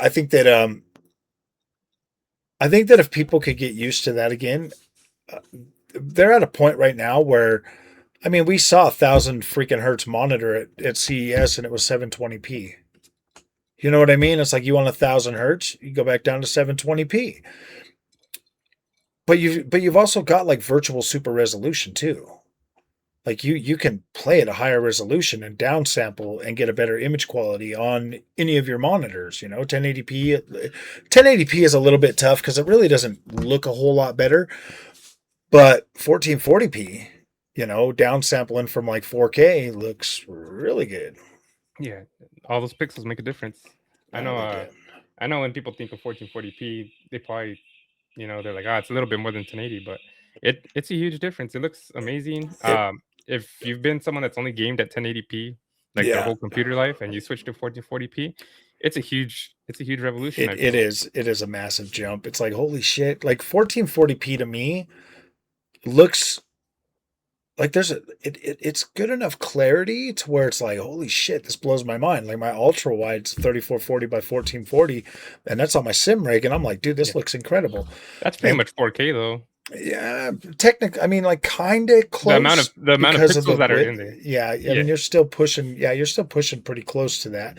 But then you can obviously use virtual super resolution and push 3840 by what is it, 1440p or some shit, or 1628p or whatever, and then super sample that down, and it looks even better. I mean, it's crazy. The only thing that really sucks is like trying to do lower resolutions with a 5090 because it's such a beast that you're only using your like 30% GPU utilization. And it's like if you turn the frame rate counter off, you can't really tell, but I mean it's like you got a bottleneck. You could be doing better. You could be doing a lot better, but it's just wild how something like a 9070 XT can still push 1080p really well. Whereas like and still utilize a good amount of the GPU, whereas like a 5090, it's just like, yeah, whatever. It's like I've played games, I'm not even joking, that are like 10% GPU utilization. Yeah. And it's wild, man. It's like holy crap. No, it's crazy because so for like the benchmarks that I do sometimes for the GPUs, when you test them at 1080p, let's see. I don't really run 1080p benchmarks for the 5090 just because I feel like there's no point. Not that there's no point, but like you're not getting that hard for 1080. Yeah. But I have tried it, and I'm like, is there something wrong with my computer? I'm like, I'm getting like barely any more frames than these lower tier cards. Yeah. Yeah, dude, it gave me such a headache for the longest time. And people will say like, oh, like I'm cheating or like you're doing something wrong. And I'm like, no, bro, this. You're just trying to make that GPU look bad. I'm like, dude, I'm not doing anything wrong. I'm not doing anything nefarious. I like to, I don't know. I like to review the experience. I tried doing the whole benchmark thing and messed that up with that Avatar when it first came out. I had like the settings messed up on like the 4070 Super versus the 7800 XT, and I like messed it up, and I was like, gosh damn it, dude, because NVIDIA always like resets your shit. And it's like, oh my gosh, man. And so you think you're all set up, and then you get in there and you check it, and it's like reset, and you get out of the game and come back in, and it's like reset and shit. And I just started getting, you could turn that off in the app or whatever, like to where it doesn't do that. But I didn't really. No, didn't really it just know randomly. Yes, it randomly does it too sometimes. Even with AMD, it'll just reset your settings. And there have been times where I test and I test and I test, and then I look at the charts. I'm like, oh, something seems wrong. And then I look at the settings, and it turned on DLSS or turned it off, or it changed something to low quality instead of it being like at ultra. Yeah. And I'm just like, fuck, son of a gun. Sorry. And then you get all that freaking. No, you're all right. You get all of that like recording and all that footage done, and you're like, you gotta you gotta redo it all over again. You push back your release date. Yeah, and it's just like, oh my god. And then it's like, I gotta go back to the other tests to double check that everything was running good there. And these guys will eat you alive. But I mean, I guess it kind of makes sense. You're putting out a product, they want quality, and it's like pay me then. You want quality, pay me, bro. I'm just I'm not trying to misinform people either. I'm trying my best to. That's why I had to like full stop, just say, look, I'm reviewing the experience. I'm not qualified at this point. It's not that I'm not qualified. It's just that I don't have the time to invest into doing that nitpicky shit, dude. So I just don't even care. Like, it doesn't even interest me to a Yeah. point where it's like, I would rather show you the experience and let you decide for yourself if that experience is something you want to see. They're like, you can't use frame generation, Frog. And I'm like, yeah, I can, because this is the content that I'm choosing to make. See, on my my benchmarks, I'll do one slide, just natural rasterization, all the cards against each other like that. The next slide, I'll do with the frame generation on, and I'll put what DLSS it is or what FSR it is, and I'll let them compare that. I was like, so you know what, the people that don't like frame gen, or not frame gen, super sampling, they can go ahead and look at this chart. The next chart has it super sampled. So if you're someone that wants super sampling, or you want to boast that DLSS is better than FSR, go ahead. There's that chart. Yeah. I was like, if you're someone that doesn't use it, then go ahead and look at this chart. I just figure our competition for that type of stuff is so high. And there's so many established people that are already there. Like, yeah, we could do that, but 90% of gamers are like us, bro. They're going to be using the features like we are. Yeah. So why not just show them that? Like, why not just come out the gate swinging? This is what your freaking card can do on this game. And I've had fairly decent success with that so far. I still get the people that are like, you can't do it like that. And I'm like, dude, I'm not hardware unboxed, bro. I can do whatever the hell I want. I mean, I make the content. It's your video. Like, hey, man, I make the content that I want to see, and then that brings you to me. And if you like it, cool. Like, we connect. I'm making the content that you want to see too, apparently, or I'm showing you a different way. I don't want to be like the other guys. Like, I have no desire to do that shit. And it's not just that, but there's so much food to go around on the internet. We all can have our own plate, and you can choose what dish you want. Let's just say, cooking, let's just say one type of food. Let's just say rice. There's so many ways that you can make rice. And even if it's the exact, you've had Mexican rice, right? Oh yeah, absolutely. Yeah. So let's just say orange Mexican rice. There's so many ways. Good. Yeah, I was going to say. That's so good. That people can make the exact same thing, and it tastes different. Some people make it good. Some people don't make it as good. Some people really care about how good it comes out. Some people don't care about how good it comes out. But so you get to choose whose rice you get to eat. And you don't have to eat just one plate of rice. You can go around eating everyone's rice. Yep, you can eat all kinds of it. Yeah. So. Well, I feel like it kind of defeats the purpose if like other people like hardware unboxed and them dudes will show you the features, but they're like super negative about it and shit. And I get it. The features are literally making the content that they make irrelevant. Like, the content that they make is absolutely freaking irrelevant to the majority of gamers out there that are just going to flip the features on and not give a shit about seeing those cards beat to the ground. It's like they all came out crashing out over my, please don't fall off. Please don't fall off. Ah, shit.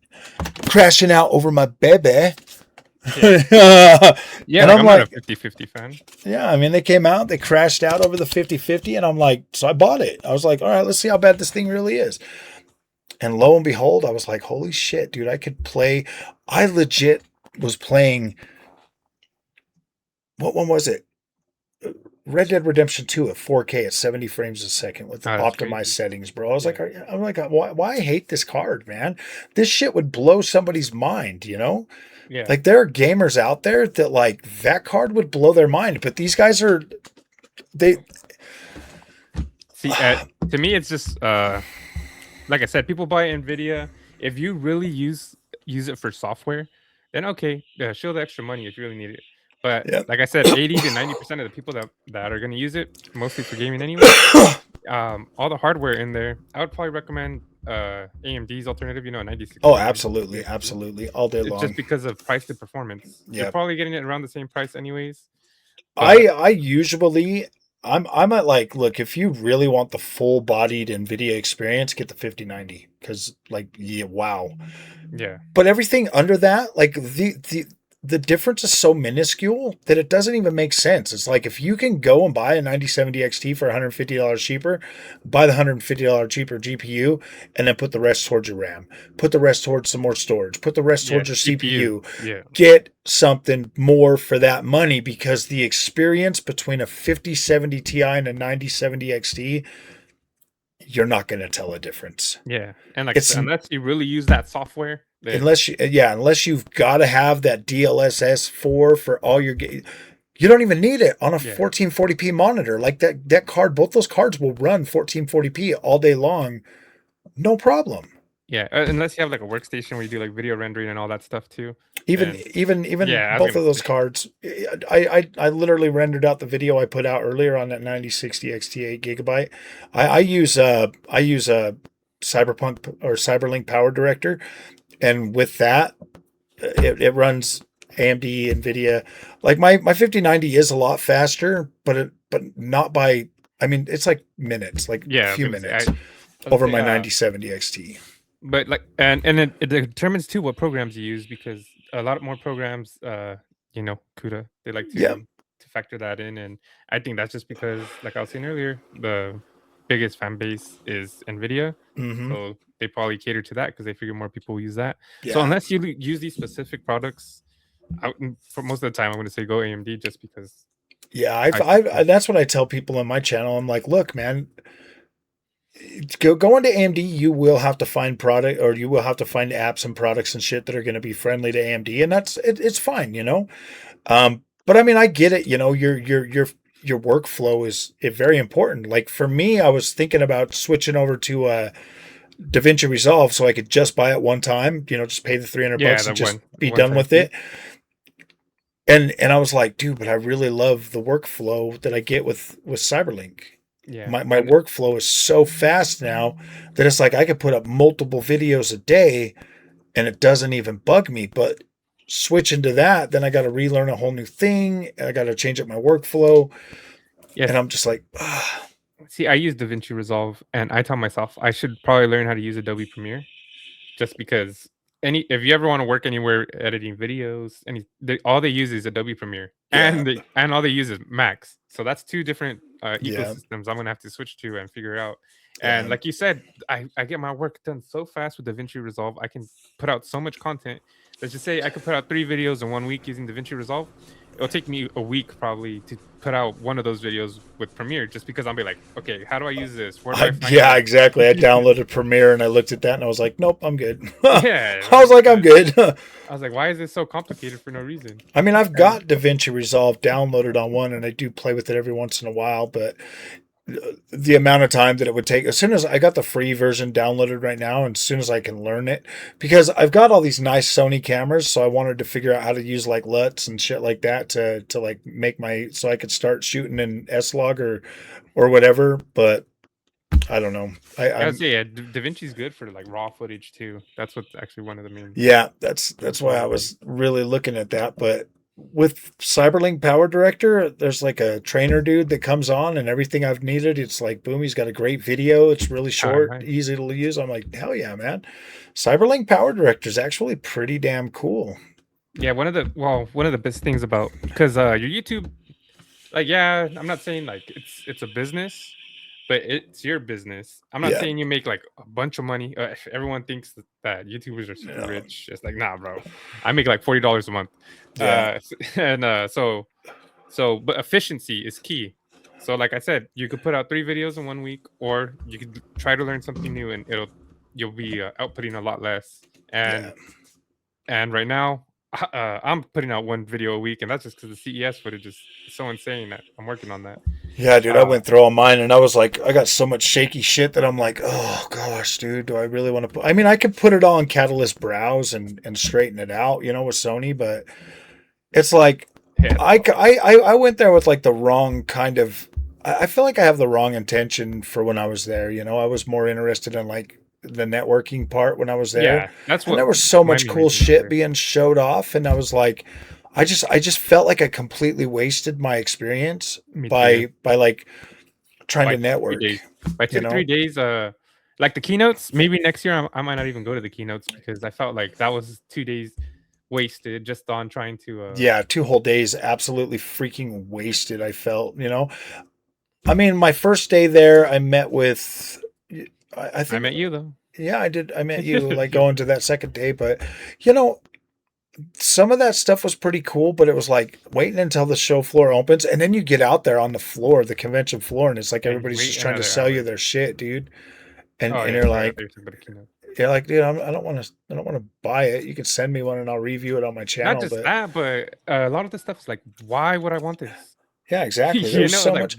why do I need this? I mean, They're like, people are that's like, AI, and I'm like, eh, okay. yeah, like there was a lot of AI there. But I did you go to the Venetian or the convention center? I went to the convention center, and even then, I barely even the Venetian. I just did all the computer brands, Yeah, Gigabyte, MSI, and even then, I missed a bunch. I missed PNY. I know, dude. I missed Hynix. I missed Yeah, a lot of Hynix them. wouldn't let me in.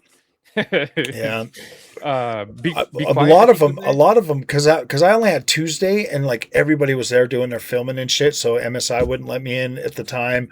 Yeah, Thermaltake wouldn't let me in, but I had like front row seats to AMD. They brought me right in, and I I know, dude. I saw your badge. I was like, how'd you get that? I'm AMD shill for real. I was No, like, bro, I wanted to get that. But see, when I went into the AMD booth, I got to talk to one of the Pro Abyss developers on Crimson Desert, and I got a oh sick ass nice, interview, bro. hell And yeah, yeah, it's doing good on YouTube.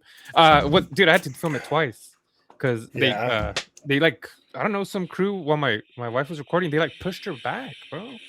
Yeah, and like me and the developer saw him. We're like, what the fuck?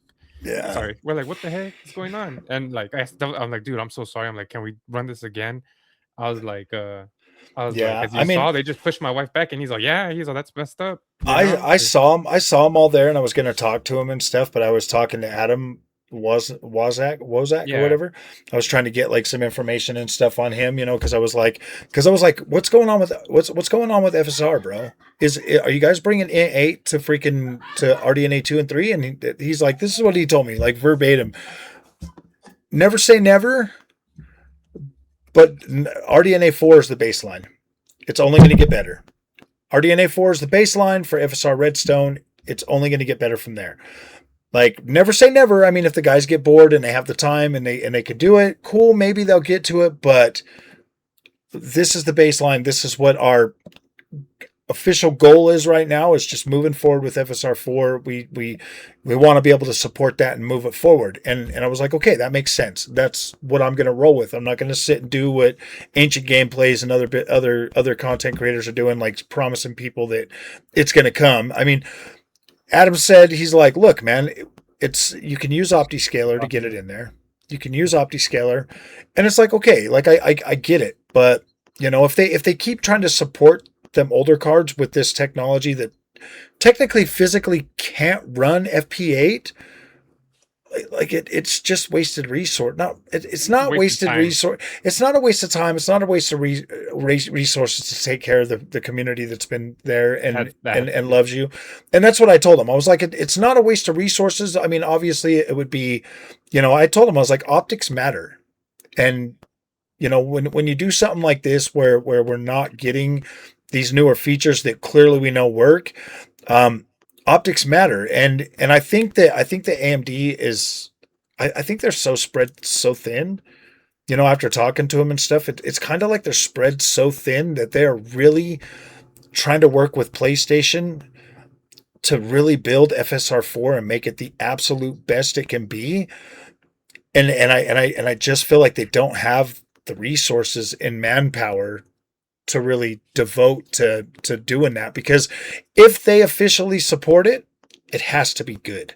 yeah, And it that's can't come out their half baked. and that's what they said. That's their new standard, is it has to be good. It has to meet our freaking, our quality level. Like they're so fixated on that it's like they're willing, and that's why they priced 9070 XT and 9060 XT so low, is because you could literally move from a 9070 XTX to a 9070 XT and you won't skip a beat. Like I didn't. That's what I went from, a 9070 XT, 7900 XTX to 9070 XT. Didn't skip a beat, and I was like, I was nervous, legit, like, okay, I'm going to use this card. I mean, XFX sent that 9070 XT out to me. I was like, damn, this sucks, dude, because I'm going to put it in there, run a few benchmarks, and then I'm going to have my 7900 XTX back in there. I never put it back in. From the moment I put that 9070 XT in there, it never went back in.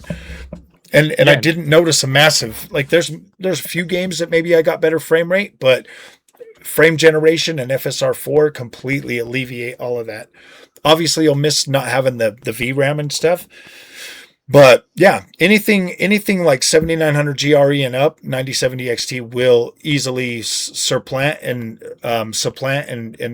be all right. Anything 7800 XT and down, the 9060 XT is more than good enough to fill the void for that. So either way, you can upgrade to this generation and get full actual utilization of the new features, FSR Redstone, or you can stay on the older generation and piss and moan and use OptiScaler to get what you want. And it is what it is. Like, I completely understand, but it's like right now, sell your 7000 series, buy your 9000, or buy your Redstone or your FSR or RDNA 4, and just move forward. Like, you're not gonna lose out on a lot, and it is a lot more. Like, it is a lot better. It really is. And I'll say this: anyone that's looking to buy GPUs too. So let's just say AMD. If you really care about price, when it really comes out, wait a couple months, maybe a year, then buy it. It drops down drastically. NVIDIA, if you really want an NVIDIA card, buy it instantly, because those only go up. Yep. So buy that shit immediately. Yeah, buy it release day. That's what I was telling everybody. I was like, you got all these people telling, oh, wait, something better's coming. I'm like, just buy it. They're like, oh, but the supers. I was like, buy your card right now. And they're like, I'm waiting for a super. And now I'm like, dude, the supers ain't coming now, bro. Now what are you going to do? Oh, man, that sucks. Now you got to pay $1,500 for freaking 5070 Ti. That sucks. It's crazy. And it happens every year. AMD cards, they go down about $100 to $300 depending on what card it is. Well, I think NVIDIA has literally created a new precedent, like first come first serve. Yeah, exactly. It's first come first serve. You don't get it when it comes out. You're going to pay higher prices the longer it goes on, and it's real. That's reality. Yeah, and you're able to get a 5090 for like $2,200 when day one. I got mine for 20. Well, yeah, I got mine for 26. I was like, because before AIB, it came out, I got the MSI Gaming Trio. Okay. And so when they first came out, like, I was willing to pay $2,500 for it before we even got the prices. So I paid $23.99 for mine, and it was like $26 after tax. Yeah. And so I was like, yeah, that's fine. Like, I was okay with that. It's already paid for itself. Like, I mean, it's an incredible experience, but it's like I could still throw my 9070 XT on and easily just play no matter what. Like, it doesn't even matter to me. And let's just say you try to buy that same card today, bro. You're probably gonna spend like $300 to $600 more than what you spent. It's like 42 or something now. Yeah, and that's like I said, that's just being nice. I see the raw gas trolls. my AMD build's getting an upgrade. Heck yeah, that's nice. And I bought that, and I got another one of these babies. Hey, it's getting one of those. Yeah, it's getting the same freaking it's getting the same build as my and it's going in the same case as my 5090. I know. I want to build a new. I'm on the last gen. But see, I got the X670. Nice. So nice. When I do build a new PC, I'll probably upgrade. I don't know. This will either turn into a streaming PC, or I'll just upgrade this and then put the stuff in my streaming one in there. Yeah. And then I got the raw UJ here. Look at that. Nice. That's beautiful. I know. I did send a request to Asus if they could send me that new LVC4. That big old screen. Yeah. I haven't got a response back. I probably won't get it, but it doesn't hurt to ask, right? Did you go to the Asus thing? Yeah. Who'd you talk to? To Juan? To Juan? JJ? Yeah. Yeah. JJ's pretty good. JJ's pretty good. He's a cool guy. Yeah. Did he you sent him an email? Yeah, he told me to hit up the PR team, and I sent them a. Oh, okay. Yeah, he'll. It takes a while for him to get back to you, but he usually does, and then he'll send you a link to set up an actual interview with him, like a one-on-one. Yeah. Mm-hmm. Yeah. I know he recommended. I don't know. I think you'll want to talk to Samir for that. Yeah. I'll get you his email. Okay. Well, he offered me a job at Asus. Or he didn't offer.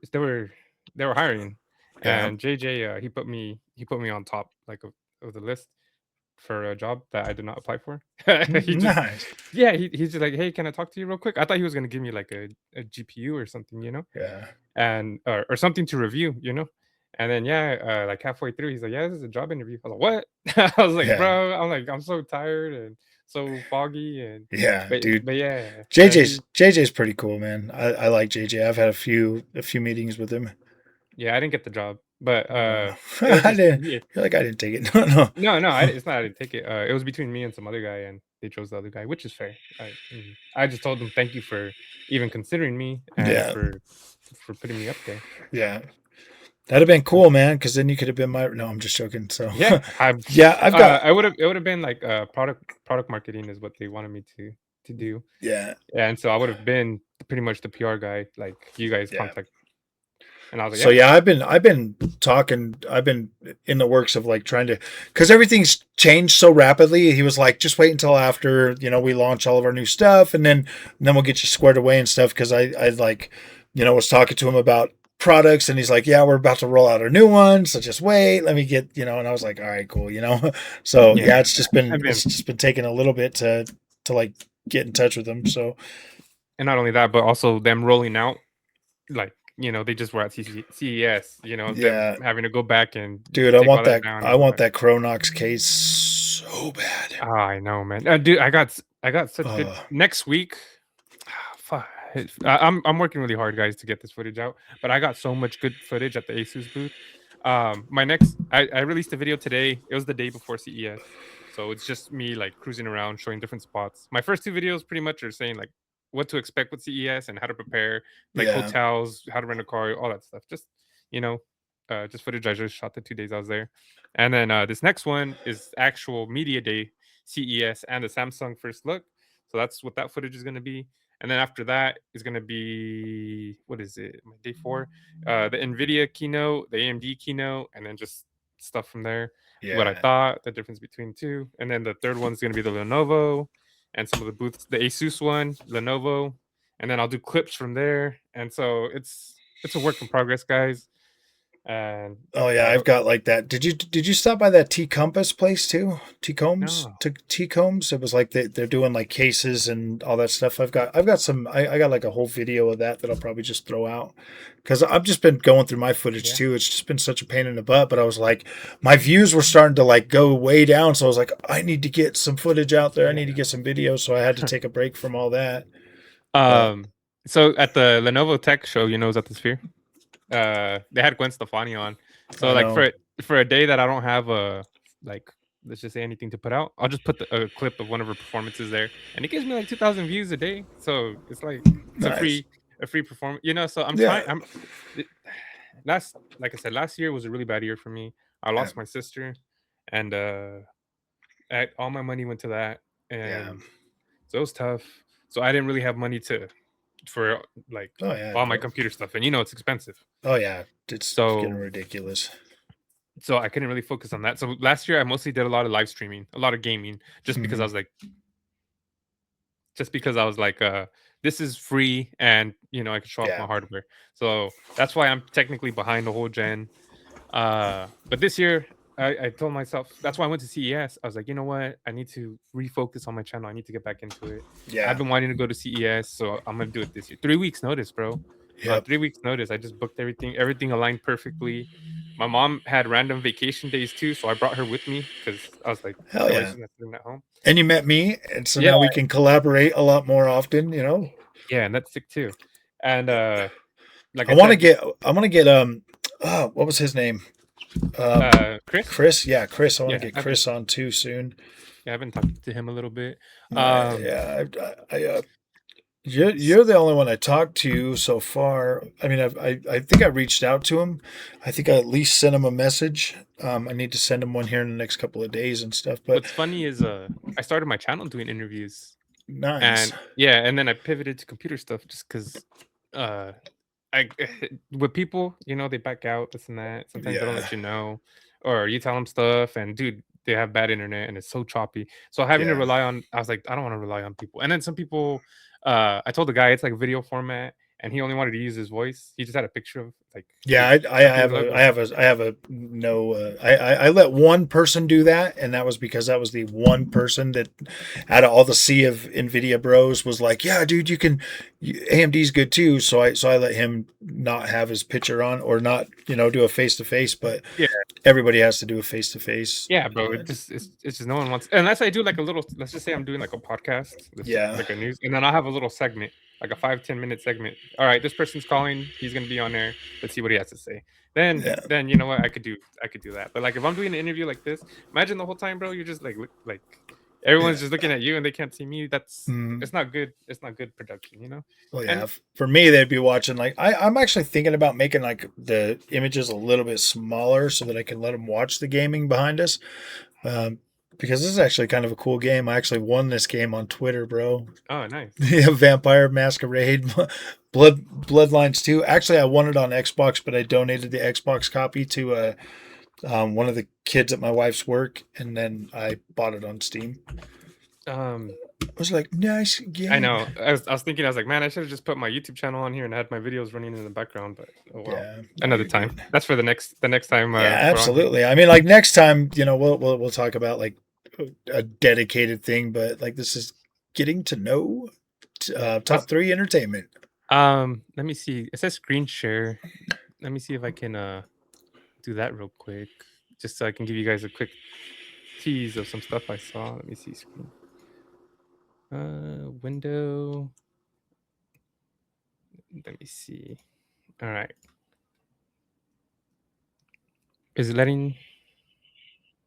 I don't think so. No, I was gonna say, what is it showing on your end? Oh, it just Nothing. shows right here on the right. Uh, You know how it shows your gaming? It's yeah. okay. Let me see if I can. Oh yeah, here we go. Okay, I don't know if it's gonna show on screen or not, but it's fine. Yeah, it's showing that, but it cut your voice out, so I'd have to bring you back in.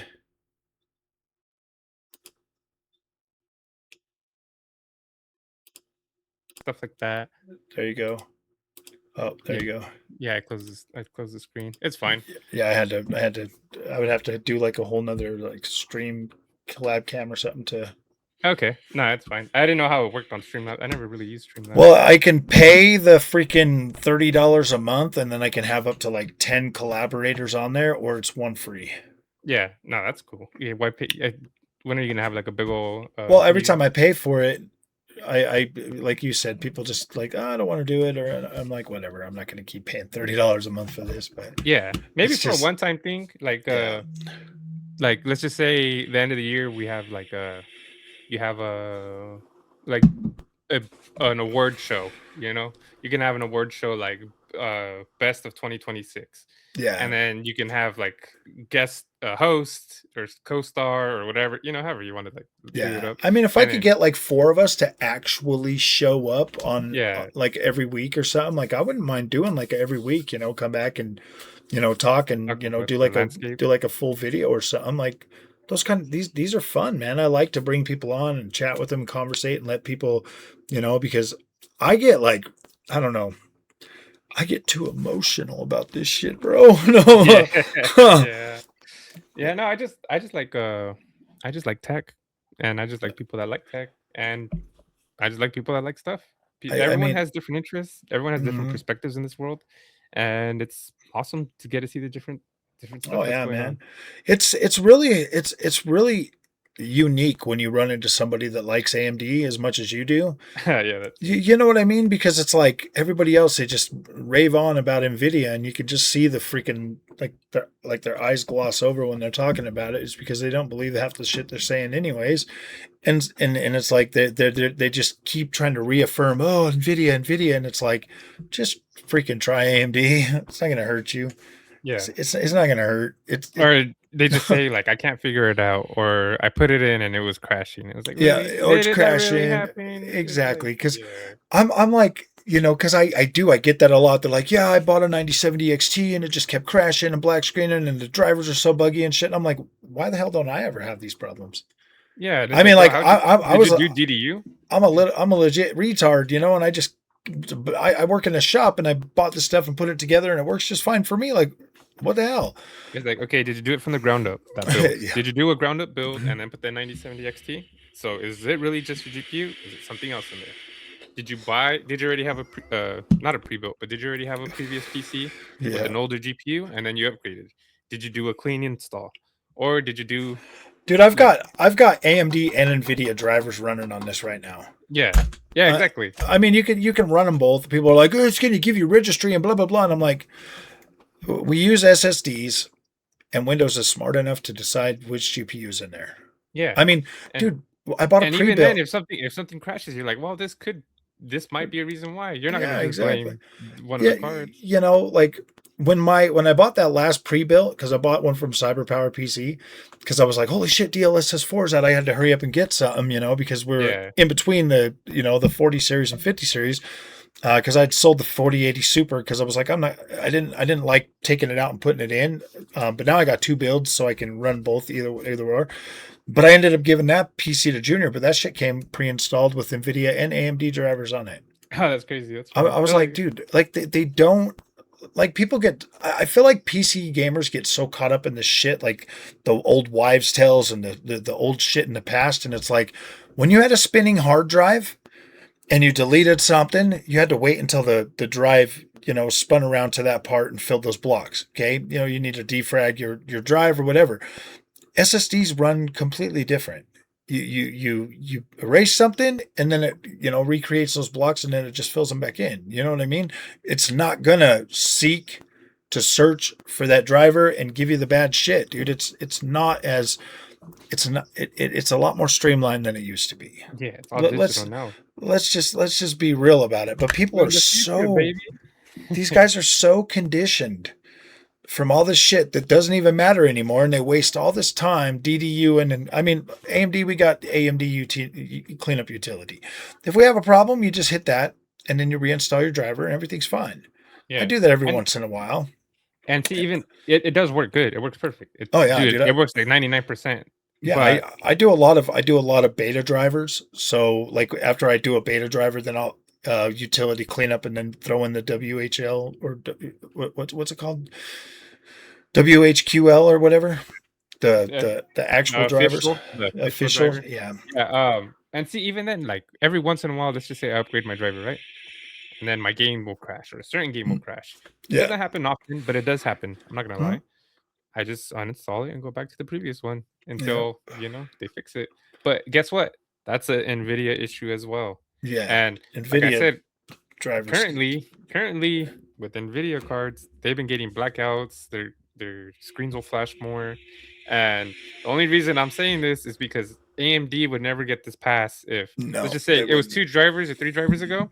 Yeah. Like even now people say their drivers suck. And it's like, bro, it's crazy because I would say probably the last NVIDIA driver problem that I had was a Windows problem. It knocked 40% performance off my Assassin's Creed. I play that game a lot, like 10 hours a week, easy.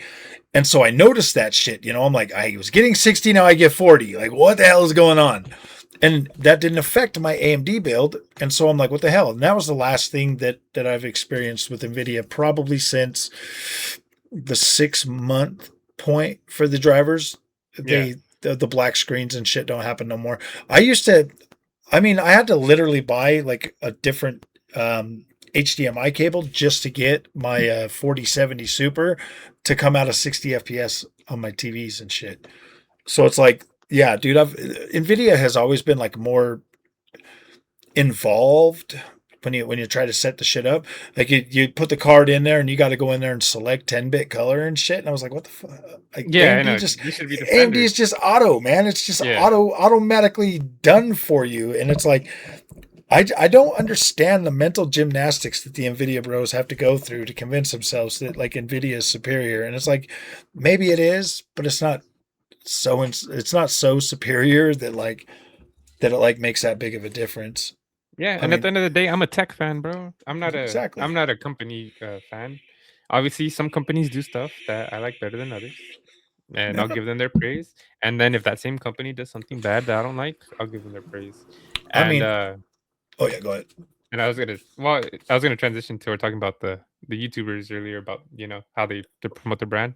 But if you want Yeah. to go on whatever you're gonna say real quick before we switch Oh, to I was just about to jump into that. I was going to be like, yeah, dude, Hardware Unbox blocked me on freaking X because I told him that, because he kept saying, oh, the 9070 XD needs to be 550 or it's DOA. And I was like, why? Dude, it should sell for exactly the same price as NVIDIA. I don't see a big enough difference that the AMD has to keep leaving money on the table, bro. Like, I just don't. Like, I don't yeah. see that. Would I like it? Yes, I would love it if Absolutely, the graphics absolutely. cards are cheaper. Of course. Absolutely. And they're like, oh, you just don't care about the consumer. And I'm like, I do care about you. That's why I tell you guys to Yeah. If stop any, belittling AMD, because you're legitimately freaking putting yourself in a position to where you're going to keep spending significantly more money for a slightly better experience, slightly yeah, more mature. if anything, NVIDIA needs to bring theirs down. Yeah, absolutely. You know what I'm I saying? agree, but I mean, Nvidia's Is it realistic? in No. this world right now where their chips are worth more for AI bros than they are for us. And like I said, Yeah. first come, first serve when it comes to Nvidia. You either buy them when they come out, or you don't get them, Yeah. Or you pay the higher tax. or you pay a way higher tax. Yeah, that's the name of the game. And it sucks because when you build PCs, obviously you can't afford everything day one. Yeah. So Get yourself a badass AMD card. Get the best one you can afford. Get yourself some new RAM. Get yourself the best experience that you can get from AMD. yeah, and I was gonna say, dang it, what was I gonna say? I was talking about YouTubers. Oh, but so we're talking about let's just say like the negativity, right? Mhm. Like a lot of them like to focus on the negativity. Well, for some reason that sells. It does. People like the controversy. They like they like all that. And like don't even get me started on clickbait. So that video that you saw of mine, which is funny, I was like, this is the one video where I'm gonna make a clickbait picture and a clickbait title, Yep. and I named it the ugliest graphics card of this generation. Yeah. Yeah, because and on honesty, it's true. To me, it's the ugliest looking card of that generation. I'm not saying it is ugly. It's just the ugliest one. And I go on a tangent in that video on purpose, Yeah. saying how shitty it is compared to all these. Um, so on there, I kind of was doing a little personality. In most of my videos, pretty much me talking like this. Yeah. On there, I kind of like if pretty much if I was gonna be a fake person is how I did that. I went over the top, and dude, that one has like 50 likes and dislikes. It's got a Yeah. lot of views and it's got a lot of comments. And so like I said, if I really wanted to, I could keep doing videos like that and just clickbait, just going for Yeah. negativity. Don't But do that, no, I know, because but I'm just saying if I really wanted to, like, make my channel bigger, but then that's not who I am. I don't like well, I that. mean, you cry if I just you if you cry wolf so much, pretty much people are just going to stop believing you anyways. Yeah. You And know what I mean? And I feel like we're watching in real time Gamers Nexus completely destroy his whole freaking everything he's built yeah, in and real time. see, so this I all right. used to be able to watch that guy and I freaking loved his content, but now it's like, dude, I can't even watch it anymore. It's Yeah, I just haven't seen this stuff in a while either. The way okay, let's just say there's three different types of YouTubers, right? I'm gonna give these examples. This is my bar. So there's Linus. He's over yep. here. He's on the entertainment value. I Mhm. watch him for entertainment. I don't watch him for information because I'm not saying that his information is wrong or anything like that. But like when it comes to the nitty gritty, I don't get like the full specs that I'm Yeah. gonna expect. And then there's Jay's 2 cents. He's my guy in the middle. To Yep. me, he's infotainment. Yep. He brings you a little bit more information, but Yeah. it's still enjoyable in like an entertainment way, you know? Yeah. And then you got hardware's Nexus, Tech Jesus. Hard. And Yeah. he just straight up just gives you the facts. He literally just spits numbers at you. And Yeah. so if I want to know like the cold hard facts, just the tech specs, I'll watch him. Infotainment, I want to be entertained but still get good specs. I'll watch Yep. Jay's 2 cents. And if I just want entertainment, like I'm watching this video just to pass time, to have a good time, then I'll watch Yeah. Linus. So that's like how I put him in the I mean, it's like, range. but I mean, like all the other guys in between, like Paul's Hardware and all of these other guys. It's like they all have like this axe to grind with all of these manufacturers and shit. Yeah, and that's And like on the it's like negativity side. it's like what the hell? It's like these. it's like you go to watch them and it's just everything is just negative. It's like why does everything have to be negative? Yeah. Like if you look at it, RAM prices right now, if I wanted to buy 32 gigs and $400, it's $400. If I was building a brand new PC right now, I'd buy it. It doesn't matter. It is what it is, bro. I'm building a PC. I already spent $2,600 on a GPU. What the hell's another $400, man? Yeah. I just spent. I get it. Like if you're buying like a 9600X and a 9060 XT, and you spent like $700 for both of those, and now you got to pay $400 for RAM. Yeah, and the RAM cost is more than your freaking CPU. Yeah. I'm like, okay, I get where you're coming from, but it's like you need it. Yeah. You have to have it. And it is what it is. And it is what it is. And if you don't want that, go buy a console. Yeah, or wait it out and not have a PC, and maybe it'll go down, maybe it won't. Who knows? Try like try DDR4 or whatever. It's like, look, this whole AI bubble could continue to grow. It could. I mean, like I said, I'm in the industry that's going to be building the actual buildings that freaking these things are going to be serviced in. Yeah. Like my union works at Micron here in Utah. Like they work at Micron, and it's like we're like dead smack in the middle of that. And it's like, look, I want this shit to happen because that is going to make me money in my real career. So like, yeah, build it out and do it. But you just have so much negativity. They need to find something that's going to appease the freaking gamers. And like the other day, I just called somebody out because it's like you guys keep calling AI slop, but like yet you cream in your jeans for DLSS. Like what the hell, bro? It's either slop or it's not. Yeah, it's either slop or it's not. So in my videos too, I'll have pros and cons at the end. That's my negativity is the cons. But even then, that's not really being negative. That's just the part of the product you're getting. You're spending. The reason I review tech is because these parts are so expensive. People get mad too because at the beginning I'll showcase the actual physical box. So I'll show you the whole box, and people are like, "I'm not watching this video to watch the box." And then I'm like, "Well, there's literally bookmarks where you could skip to where whatever part you want to watch, whatever." But and I'm like, "Have you ever gone to Amazon and you go to buy something, right? You're spending, let's just say, 50, 80. So starting at $1,000, that's probably being nice." But you're spending $1,000+ on this graphics card, and it just shows you a picture of the GPU. It doesn't even, like the stock image. Yep. So you're spending $1,000. You want to know how the box looks like. You want to know what exactly you're getting. So I show the box. I show all the contents inside because sometimes some come with a female to female 3-pin 5-volt ARGB wire, so you can plug it into your motherboard, so you can connect all your RGB. Sometimes it doesn't. Sometimes some stuff comes with pins. Asus, they come with like trading cards. MSI, they'll come with a little dragon sometimes. Just, each company comes with different stuff. The box presentation is different. A lot of AMD cards is just the cardboard, brown cardboard, and then the foam and the bubble wrap. So that's what you get. Depending on the company, sometimes there'll be a nice box in there. So it's just, you don't know what you're getting. You're spending money. So that's one reason I do that. And then the reviews, I'll do like that. The ugliest card you've ever seen. I'll do a physical comparison to the GPUs I have on hand. So let's just say you buy that. The one reason I didn't like that GPU is because it looked like one you bought with the pre-built PC. It just, plain. It had that gray heatsink, and let's just say it's $1,000 just to make it easy. Well, you could buy another GPU for $800 that doesn't have any RGB. And so my one of my cons is like, okay, this card is ugly to me, which it's an opinion. It's ugly to me. Why would I spend $200 more when I can get a similar looking card that performs similar, and I can get that? And I was so mad at you. So no, actually, I did like the Merc, like the 7900 XT. Mine had the black back, so I like that one. That one better. One, I like that one. And the 7900 XTX, when I bought that card, and I got the silver one with the ribs on it. Yeah.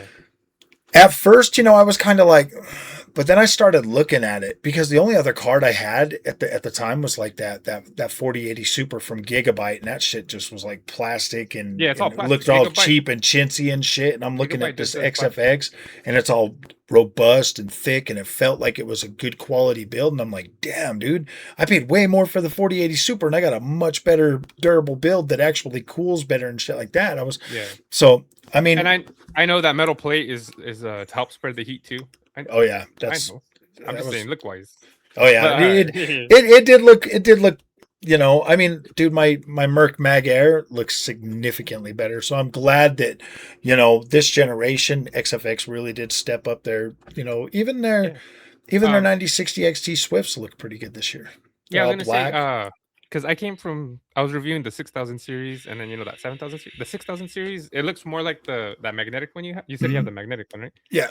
Yeah, so they look similar like that. They have the white writing in the back, the black metal Mhm. plate, and it looked nice. It looked way better to me than that one. So Yeah. that's why I made that clickbait video, and so that's one thing too. Like, yeah, not everyone wants RGB, and I agree. You don't Yeah. need RGB. So, dude, my computer has so many lights in it. My GPU doesn't need a light on it. Yeah. It'll Exactly. reflect. It'll reflect all off. Yeah. For But real. guess what? I'm not gonna spend $100 to $200 more, or I shouldn't have to, for something that doesn't have less features. And I Yeah. understand it performs better and it cools better, so that's different. I'm just saying, like, hey, if I'm gonna spend this much more money, give me this option to have lights on it, because Oh yeah. I could always For turn off the real. lights if I want no RGB, which is something I tell people that complain to me about RGB. They say too Yeah. many lights. Like, well, bro, you could turn it off. I like the RGB. I mean, this is my 5090. Let's see if I can get it over there.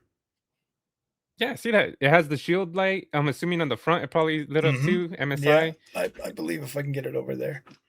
Yeah, see the light right there. Maybe the fan shroud. It has a little highlight there. The dragon is lit up too. See, Yeah. you could find a perfect card that's in a good mix too. Like, See, and that's what I tell people. I'm like, look, bro, if you're gonna pay more money, get the most aesthetically pleasing card you can find, because when you're looking at it, and if it's aesthetically pleasing, like if you buy an ugly ass card, you're gonna be like, oh, and then you're gonna regret that shit even more. But if you get something that looks badass, I mean, for me, like for you, I can kind of hear like when you're talking about like, oh, if you're paying $1,000, you want to see this and this and this, and it's like $1,000 is like a week's worth of wages for me, and so it's like that's usually where I put my like, okay, this is my budget for a GPU.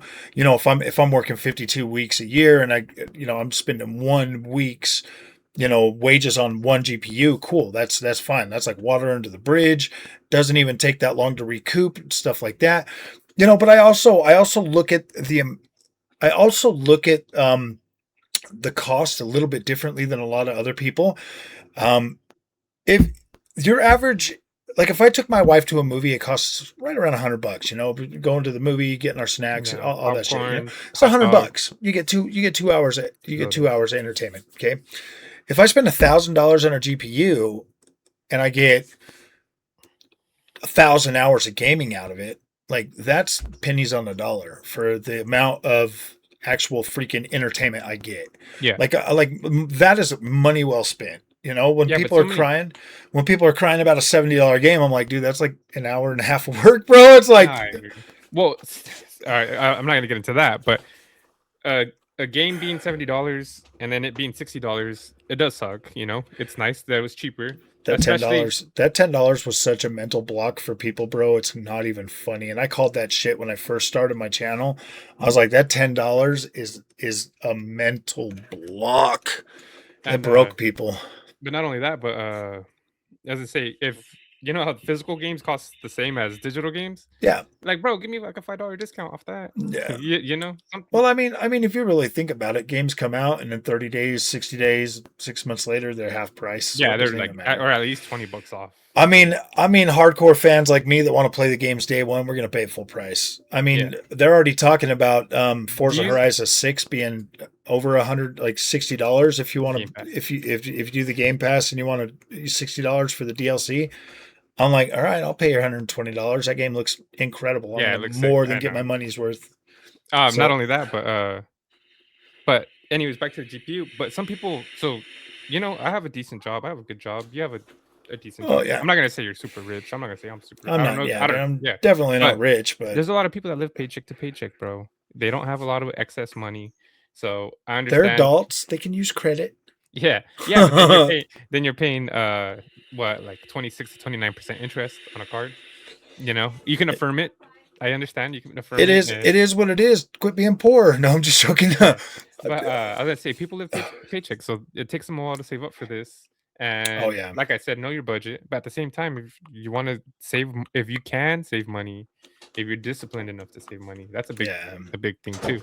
But Well, I you're gonna mean, you're gonna want to buy something that you get your money's worth. That's why I like AMD too. yeah. But not only that, but if these companies, let's just say this card is performs the same, the temps are the same, and then that's I'm talking about the XFX. That Merc, it's a Yeah. beast of a card. It stays Yeah. cool. It stays super cool. I liked it. Is that the one you got now, or what do you got now? I have a Sapphire Nitro. See, look at you, big spender. No, I'm Yeah, just joking. hey, Sapphire. That Sapphire is a beautiful card. Yeah, That 7900 XTX is a beautiful card. But I would have rather had the Asus Tough though. yeah, see, I like the ROG. I like the Tough too, but it doesn't have enough RGB for me.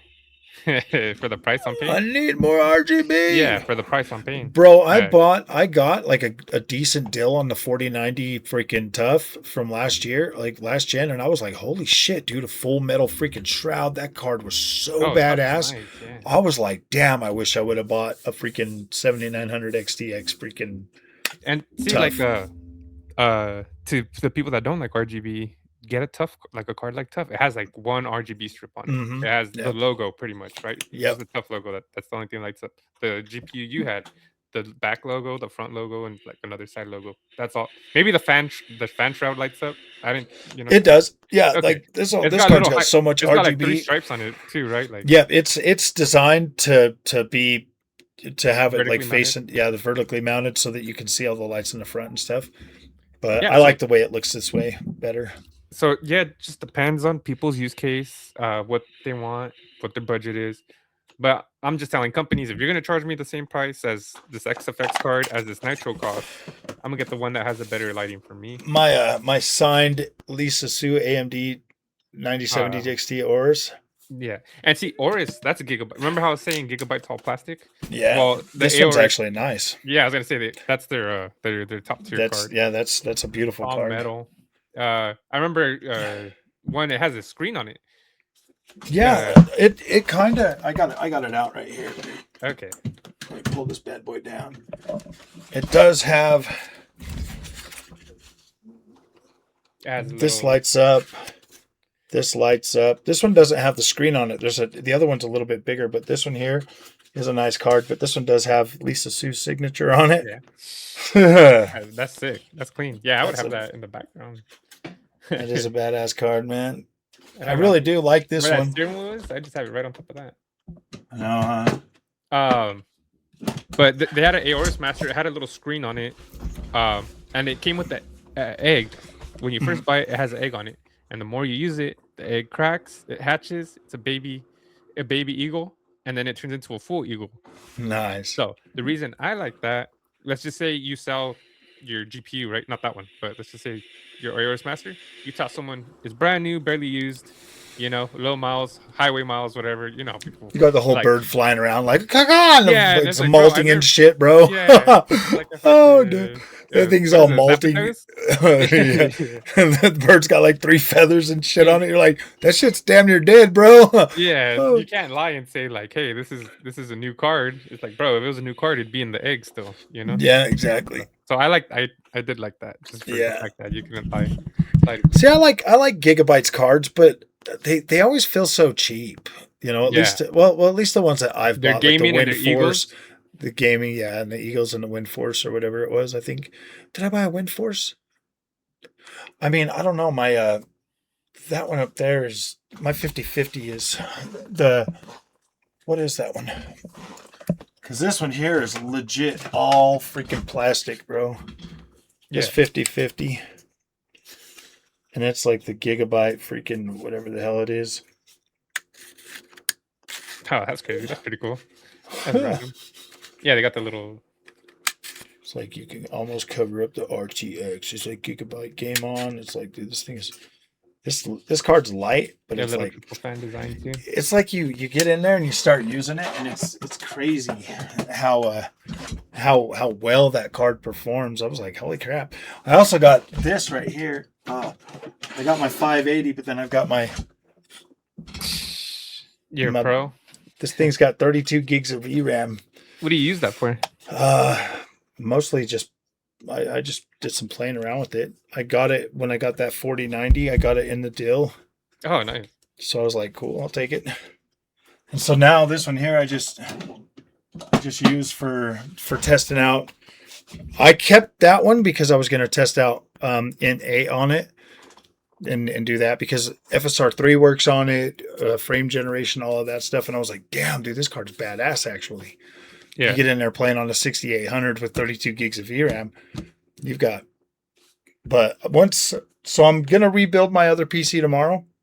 Oh, nice. My AMD build. Oh, yeah, that's right. You were telling me. Yeah. And then this one here, I got a 9600X, and then I'm going to get some more RAM for it, throw it together. And that's going to be my build for all of that stuff. Yeah. Not right now, but I was also thinking like maybe sometime in the future, if like both of us kind of have like extra products lying around, maybe we could swap them. Like, hey, you want to review this, bro? I'll let you borrow this. You know? Yeah, absolutely. That way, not like I said, not anytime soon because I don't have any extra parts, but maybe help each other out that way too. Yeah. Or if I get like some stuff like if people like, because I get companies that reach out to me all the time.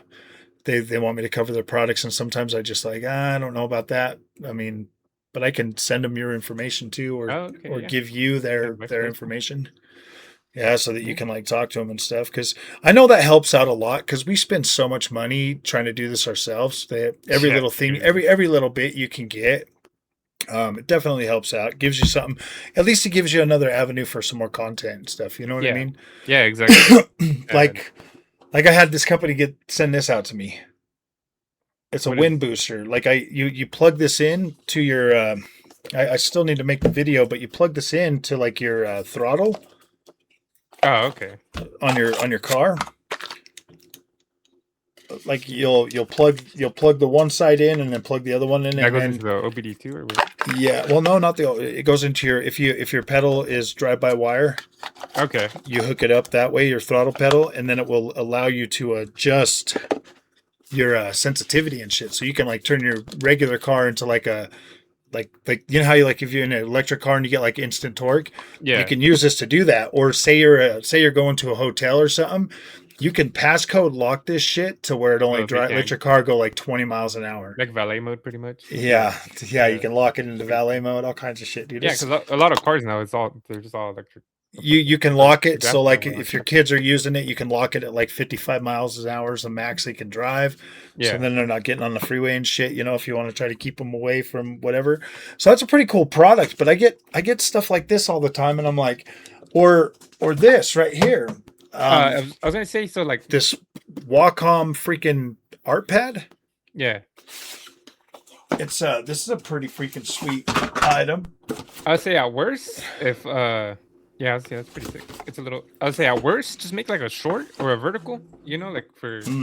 That's pretty much what these guys always want now. It's like they just want shorts. They don't even care about the long form. Yeah, well, yeah, you can do like if you really want to review it, obviously review it, and then just make a short. Or but like this, like bro, I'm not gonna. I don't have time to review this. Just do a short on it. Fuck it. Yeah. See what they, be like. All right, well, I didn't ask for it. You sent it, so I'll just do a quick short, and then just save it for a rainy day. Let's just say. Like I'm running behind on like content I need to spend out or something. I don't know. Yeah, I'm just trying to get settled down. I mean, I do a lot of work with obvious sim racing and stuff too. So I mean, it's like I don't have to depend on just GPUs and shit like all the time. Like I got so much other stuff that I cover. It's like crazy. Yeah, I'd say that's why I named my channel Top 3 Entertainment, because I do like to review computers. I do like tech. But at the same time, I named it that so I can branch out to vlogs, you know? So anything that interests me, I'll review, I'll watch, I'll make a film of it if I have the time or I think of it ahead of time. And that way, it's like it's not just Top 3 Tech, it's Top 3 Entertainment. I have these of my life. Sometimes, let's just say I go on a vacation somewhere with my wife, and I just want to keep people updated of what I was doing. Yeah. And I can have that. And they're like, "Oh, this isn't gaming. This isn't tech." Like, Yeah. well, yeah, but it's not the. It's still fun, man. It's like, Yeah. I don't know. I feel like your biggest fans are going to care about whatever most of the They're gonna stuff care you about do. you. Yeah, they're going to care about you. Like I watch certain content creators just for them. You know what I mean? Like I don't really care too much about the subjects. If it's a really boring subject, I click off, but most of the people like most of the people that you like, because I look at everybody that comes to my channel as my friends. You know what I mean? It's like we're friends. I started this to make At a minimum, an community. acquaintance. Yeah, minimum acquaintance. It's like I started this channel to build a community of like-minded people that want to play video games and like cool shit. Yeah. I mean, I was just bored buying video games, sitting here playing them, and I was like, might as well review them or something. Yeah, and let's just say, you promote me and this and that, and then they're like, "Oh, Frog Boy and Jerry, they're cool." And let's just say for some reason one day you did some drugs and ran naked in the street. I wouldn't hate you. I'd just be like, you know what, this guy's probably going through some stuff. Take it easy on him, guys. Yeah, no shit. Oh, dude. I'm not gonna discommunicate. Yeah, exactly, man. Yeah, it sounds like he's going through some stuff, man. Take it. Yeah, I mean, I've always been like pretty, because I mean I like to have people come on and talk. It's like my favorite, my number one fan, Frame Rate X, bro. He's an interesting fella. He started a YouTube channel just to try to take me down, and I'm like, damn, bro. Frame Rate X. Yeah, I'm like, good luck, buddy. Fat Frog. He calls me Fat Frog, and I'm like, yeah. He's such an NVIDIA fanboy, though. It's like, all right, bro, we get it. Yeah. You love NVIDIA. I'm like, we get it. I'm a Fat Frog. Wait you up. It's just crazy, that like being an AMD fanboy, the pushback that you get and stuff, and it's like, I said, how earlier I said there's enough food for everyone to eat on the internet? Yeah, exactly. So you know what, man? If we align, if we're friends, or even like acquaintances, that's good. I'm not gonna hate. If there's someone I don't like, I'm not gonna talk bad about him. I'm just gonna ignore him. Be like, oh, you know what? He's not for me. They're not for me. I talk bad about Hardware Unboxed. Oh yeah. I was gonna say, you mentioned ancient gameplays earlier, Fabio. Congratulations on having a baby girl, man. That's pretty cool. Oh, nice. Yeah. Fabio had a baby? Yeah, I would say so. Talk to him. He's cool. He's helped me out a lot with my channel. So like, I really appreciate people helping me on my journey, just because it's a lot to learn. I've had my YouTube for like 4 years. Oh wow. Yeah. And 1 year, the first year, like I said, was mostly interviews, and then after that, I pivoted to tech. Yeah. Yeah, I mean, I'm 5 years in March or whatever. Nice. Jeez. Yeah, 5 years in March, man. And dude, I've spent probably, I think maybe close to like $100,000 on this channel, just buying stuff. Oh, that must mean you make $1 million your whole career in YouTube. that's what people think, man. It's crazy. Like, yeah. Well, I've made, I mean, two right now. I've made, if I go in here and look at lifetime, I think I've made to date. Let me get over here to estimated ad. Bro, I make like $700 a year through my channel. Really? That's not even. Yeah, that's not even like. Lifetime. I've spent about $100,000 and I've made $27,801. Yeah, so you're lifetime. Yeah, so I'm like definitely in a negative. Yeah, I feel you, 2025, I made $8,795.99. And yeah, I'm sure you spent way more than that. Every bit of it. Yeah. Oh yeah, easy. Dude, just buying the 5090 build was 5090 build was $6K. Yeah, exactly. Bro. And then I bought the Fanatec wheelbase. I bought a Fanatec wheel rim that was $800. Yeah. Yeah, and so let's just say you bought that 5090, right? I bought I bought every 50 series card, but the 5060 Ti 8 gig and the 5070. So, and even then, people are gonna be like, "How come you didn't buy this card?" He's like, "Bro, this card was $3,500." Yeah. Like, what do you mean? Why? It's like it's crazy. They think you make a lot of money. I mean, like you do, but you don't. You know what I mean? Like I would say I make almost an extra paycheck. Almost an extra paycheck Yeah, but every like you month. said, that goes right into your channel. I Even mean, if it, dude, my internet costs me $200 a month. yeah, it's crazy. I Mine's mean, like it's 20. like what the hell, man? Yeah, and not only that, but And I don't it, e-beg. You yeah, know what I and mean? any money, yeah, exactly. I don't really ask for either. Any money you do make, it goes right into your channel, whether it's computer parts or like a mic or a Yep. camera or Mhm. anything to make your streams better, or Yep. even Streamlabs, like $30 a month. Yep. You know, Yeah. It's like, people don't see the cost yeah, of that. they don't. I mean, the games. I mean, shit. I'm paying Yeah, $70 a game, dude. You know yeah. how many games I bought this year? Holy shit, dude! I Like, use them wait. as As soon tax as, write-offs, but as soon as I freaking file my taxes, bro, I think the IRS is going to be like, "Why did you spend so much money on this?" I'm like, sometimes I don't even claim everything because yeah, exactly, because it's a lot of work. yeah, dude, going Yeah, through everything. all Sometimes your I just streams. go through. One year, I literally just claimed all the big stuff and was just like, I didn't even Yeah, want to add up all the games, man, because it's so tedious. for CES, did you Yep, play we video write off. game? I'm gonna Yeah, write all of yeah, that, dude. yeah. I spent I And spent spent like $3,000 going to CES just in. Well, I had to buy a whole bunch of gear for my cameras and stuff too. So, I and know, dude, I was just shooting off my phone. I bought the DJI camera. I bought that bigger battery. Holding that thing up, all my footage is Yeah, so shaky, bro. I Oh, I know. I I bought asked it.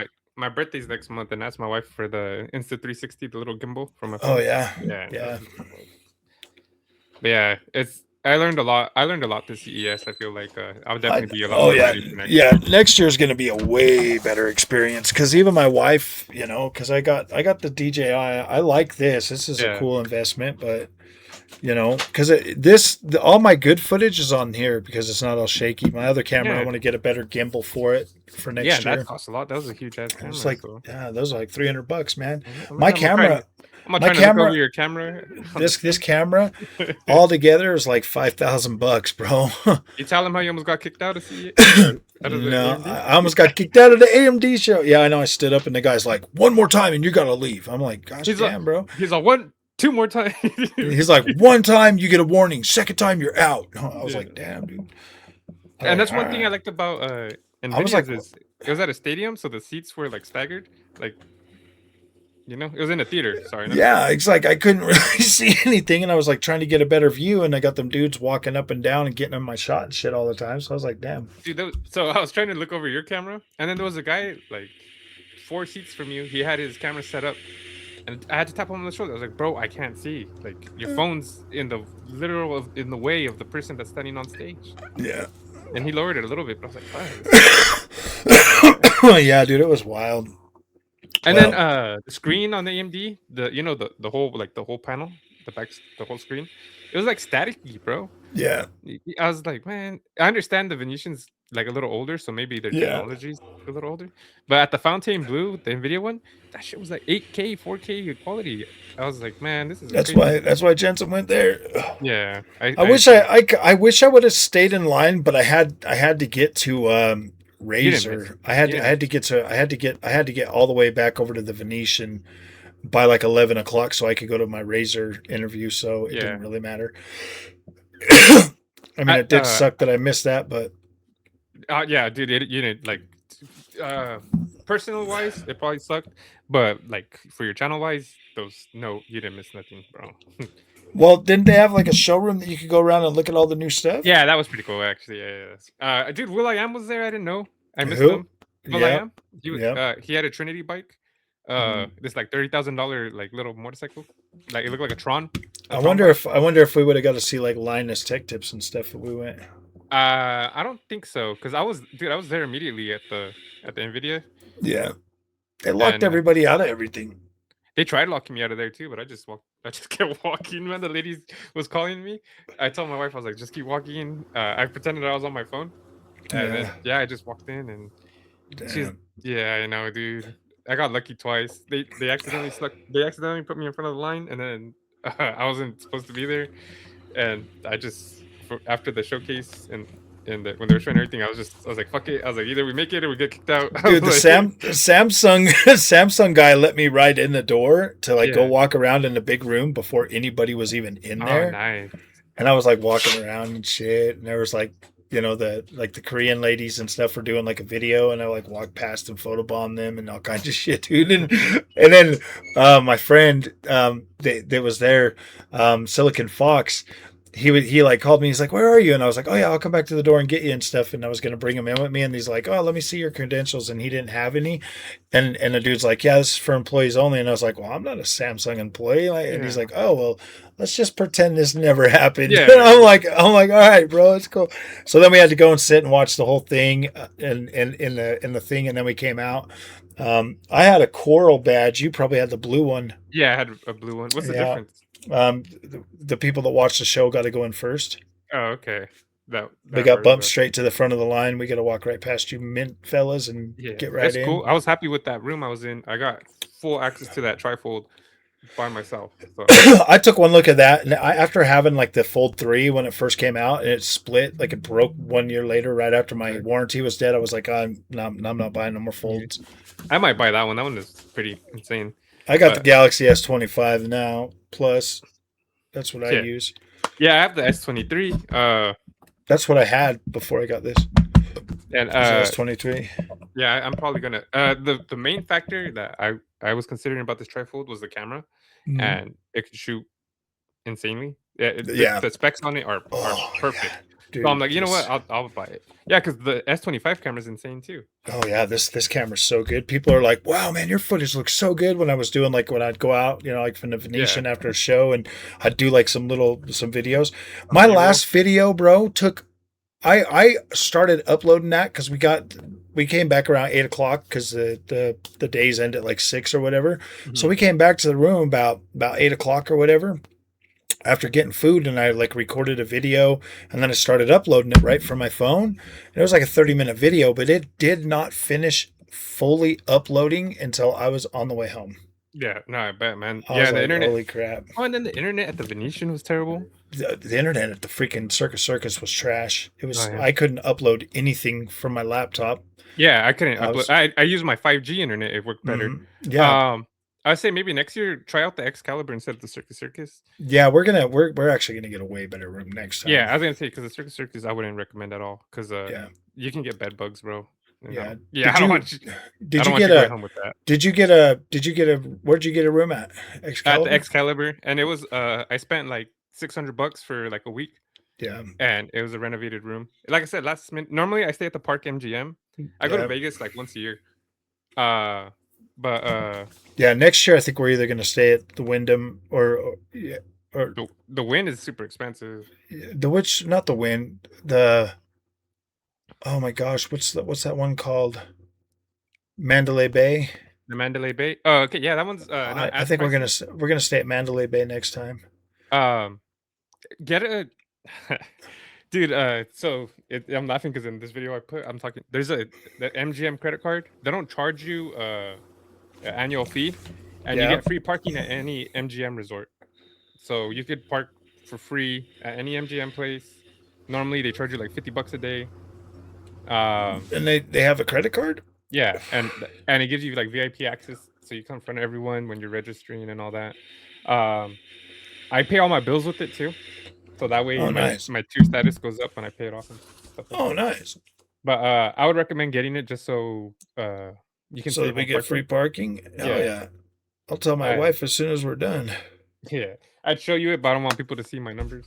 Oh yeah, for real, bro. Yeah. And the reason, like I said, I go to Vegas once a year. I'm a Raider fan, and well, that's what the Raiders are. Yeah. So, but yeah, I looked at the Mandalay Bay. It was like 1,500 for a week, which isn't even that was not bad at all. Because I mean, we paid what $400 and something for like the 4 days we were there. But I'd already had I think it was Mandalay Bay. That's where I booked my room in the first place. Yeah. But I only booked it for the media days because I thought that was the only thing we could go into free. Yeah. And I didn't realize we got media pass. Yeah, it was the deluxe. Yeah. I know, which is dude, and it's nice. So you know how people like think we're all rich and we get everything handed to us? Yeah. So that's the only time I've ever felt as a YouTuber where I got everything handed to me and I got treated nice. They're exactly. Oh, I was like, media. Yeah, exactly. I'm like, yeah, media.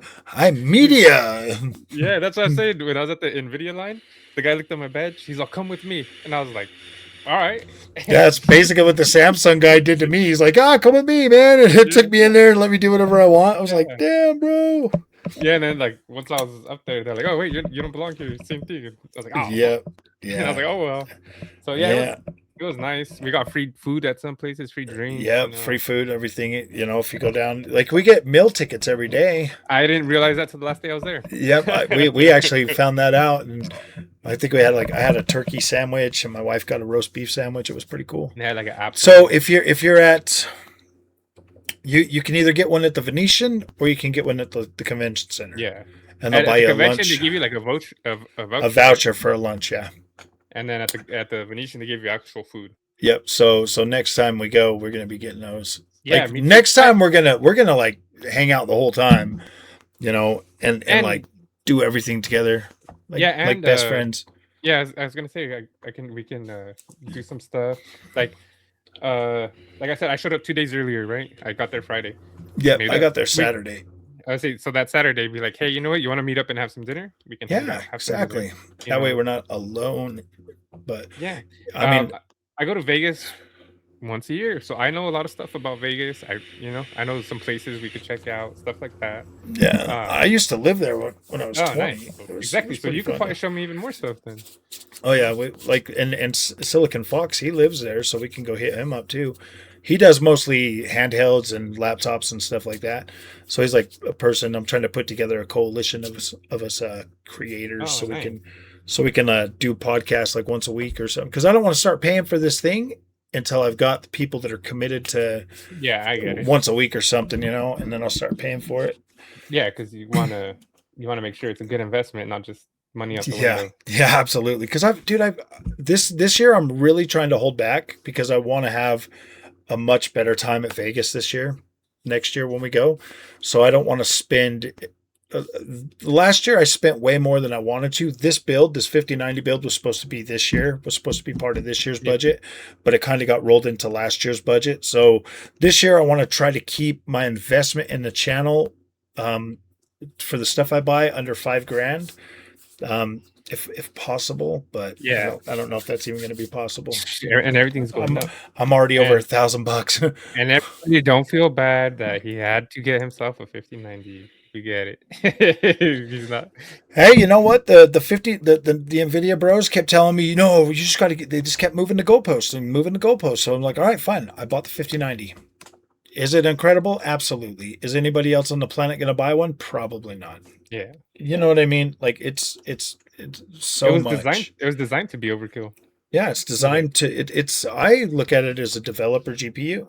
Yeah. You know what I mean? This is what the developers use to build our games, And so that's kind of cool. But all right, my friend, I think 2 hours and 22 minutes is going to do it for tonight. Yeah, I was going to tell you, I had like 8 more minutes if you needed me. If not, I was going to have to go shower and crash out. Yeah, you got to work tomorrow? I work in 4 hours. 4 hours. Oh, damn. I'm going to shower, take a 3-hour nap, and then get on. Yeah. So next week we'll probably do it on like a Saturday if you want to come back. I don't know if I'll be able to next week, but just let me know ahead of time. I mean, yeah, I'm not looking for like every week, but I mean, if you want to do something, a little bit more focused next time, that's cool. I was just trying to let people get to know you and stuff so that we can start building your profile. Yeah. So I was gonna say if they like me, man. We'll see. Yeah, absolutely, man. Welcome to the Frog Boy X1 gaming community. This is Top 3 Entertainment, Jerry Ruiz, and we'll definitely have him back on the channel. And hopefully, you guys check it out. There'll be a link in the description for him. I'll link you to his channel. I'll link it to his. Do you want link to your X file, or do you care? I could either send you a link tree that sends a link to everything. Okay. Or my YouTube. I don't really care. Okay. And if you guys can, please check out these vlogs. They're not doing so hot, and I get it because I'm not really known too much. But I would appreciate it. You'd get to know a little bit behind the scenes. And starting next week, I will have the CES footage. So keep an eye out on that. And once I have the main CES footage out, I'll have a bunch of little clips too, and I'll break down those. So it's gonna be the whole day.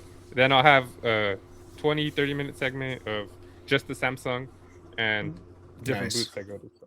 Nice. All right, my Appreciate you, friends. Frog Yeah, thank you for coming on, man, on such short notice. Boy. Thank you. So, all right, my friends, we will see you guys later. That concludes our show for tonight. Remember, if you're not subscribed, subscribe. Hit the like. Definitely hit the like button so that more people will see this. And we'll see you guys in the next one. Thank you. Thank you, Frog Boy community.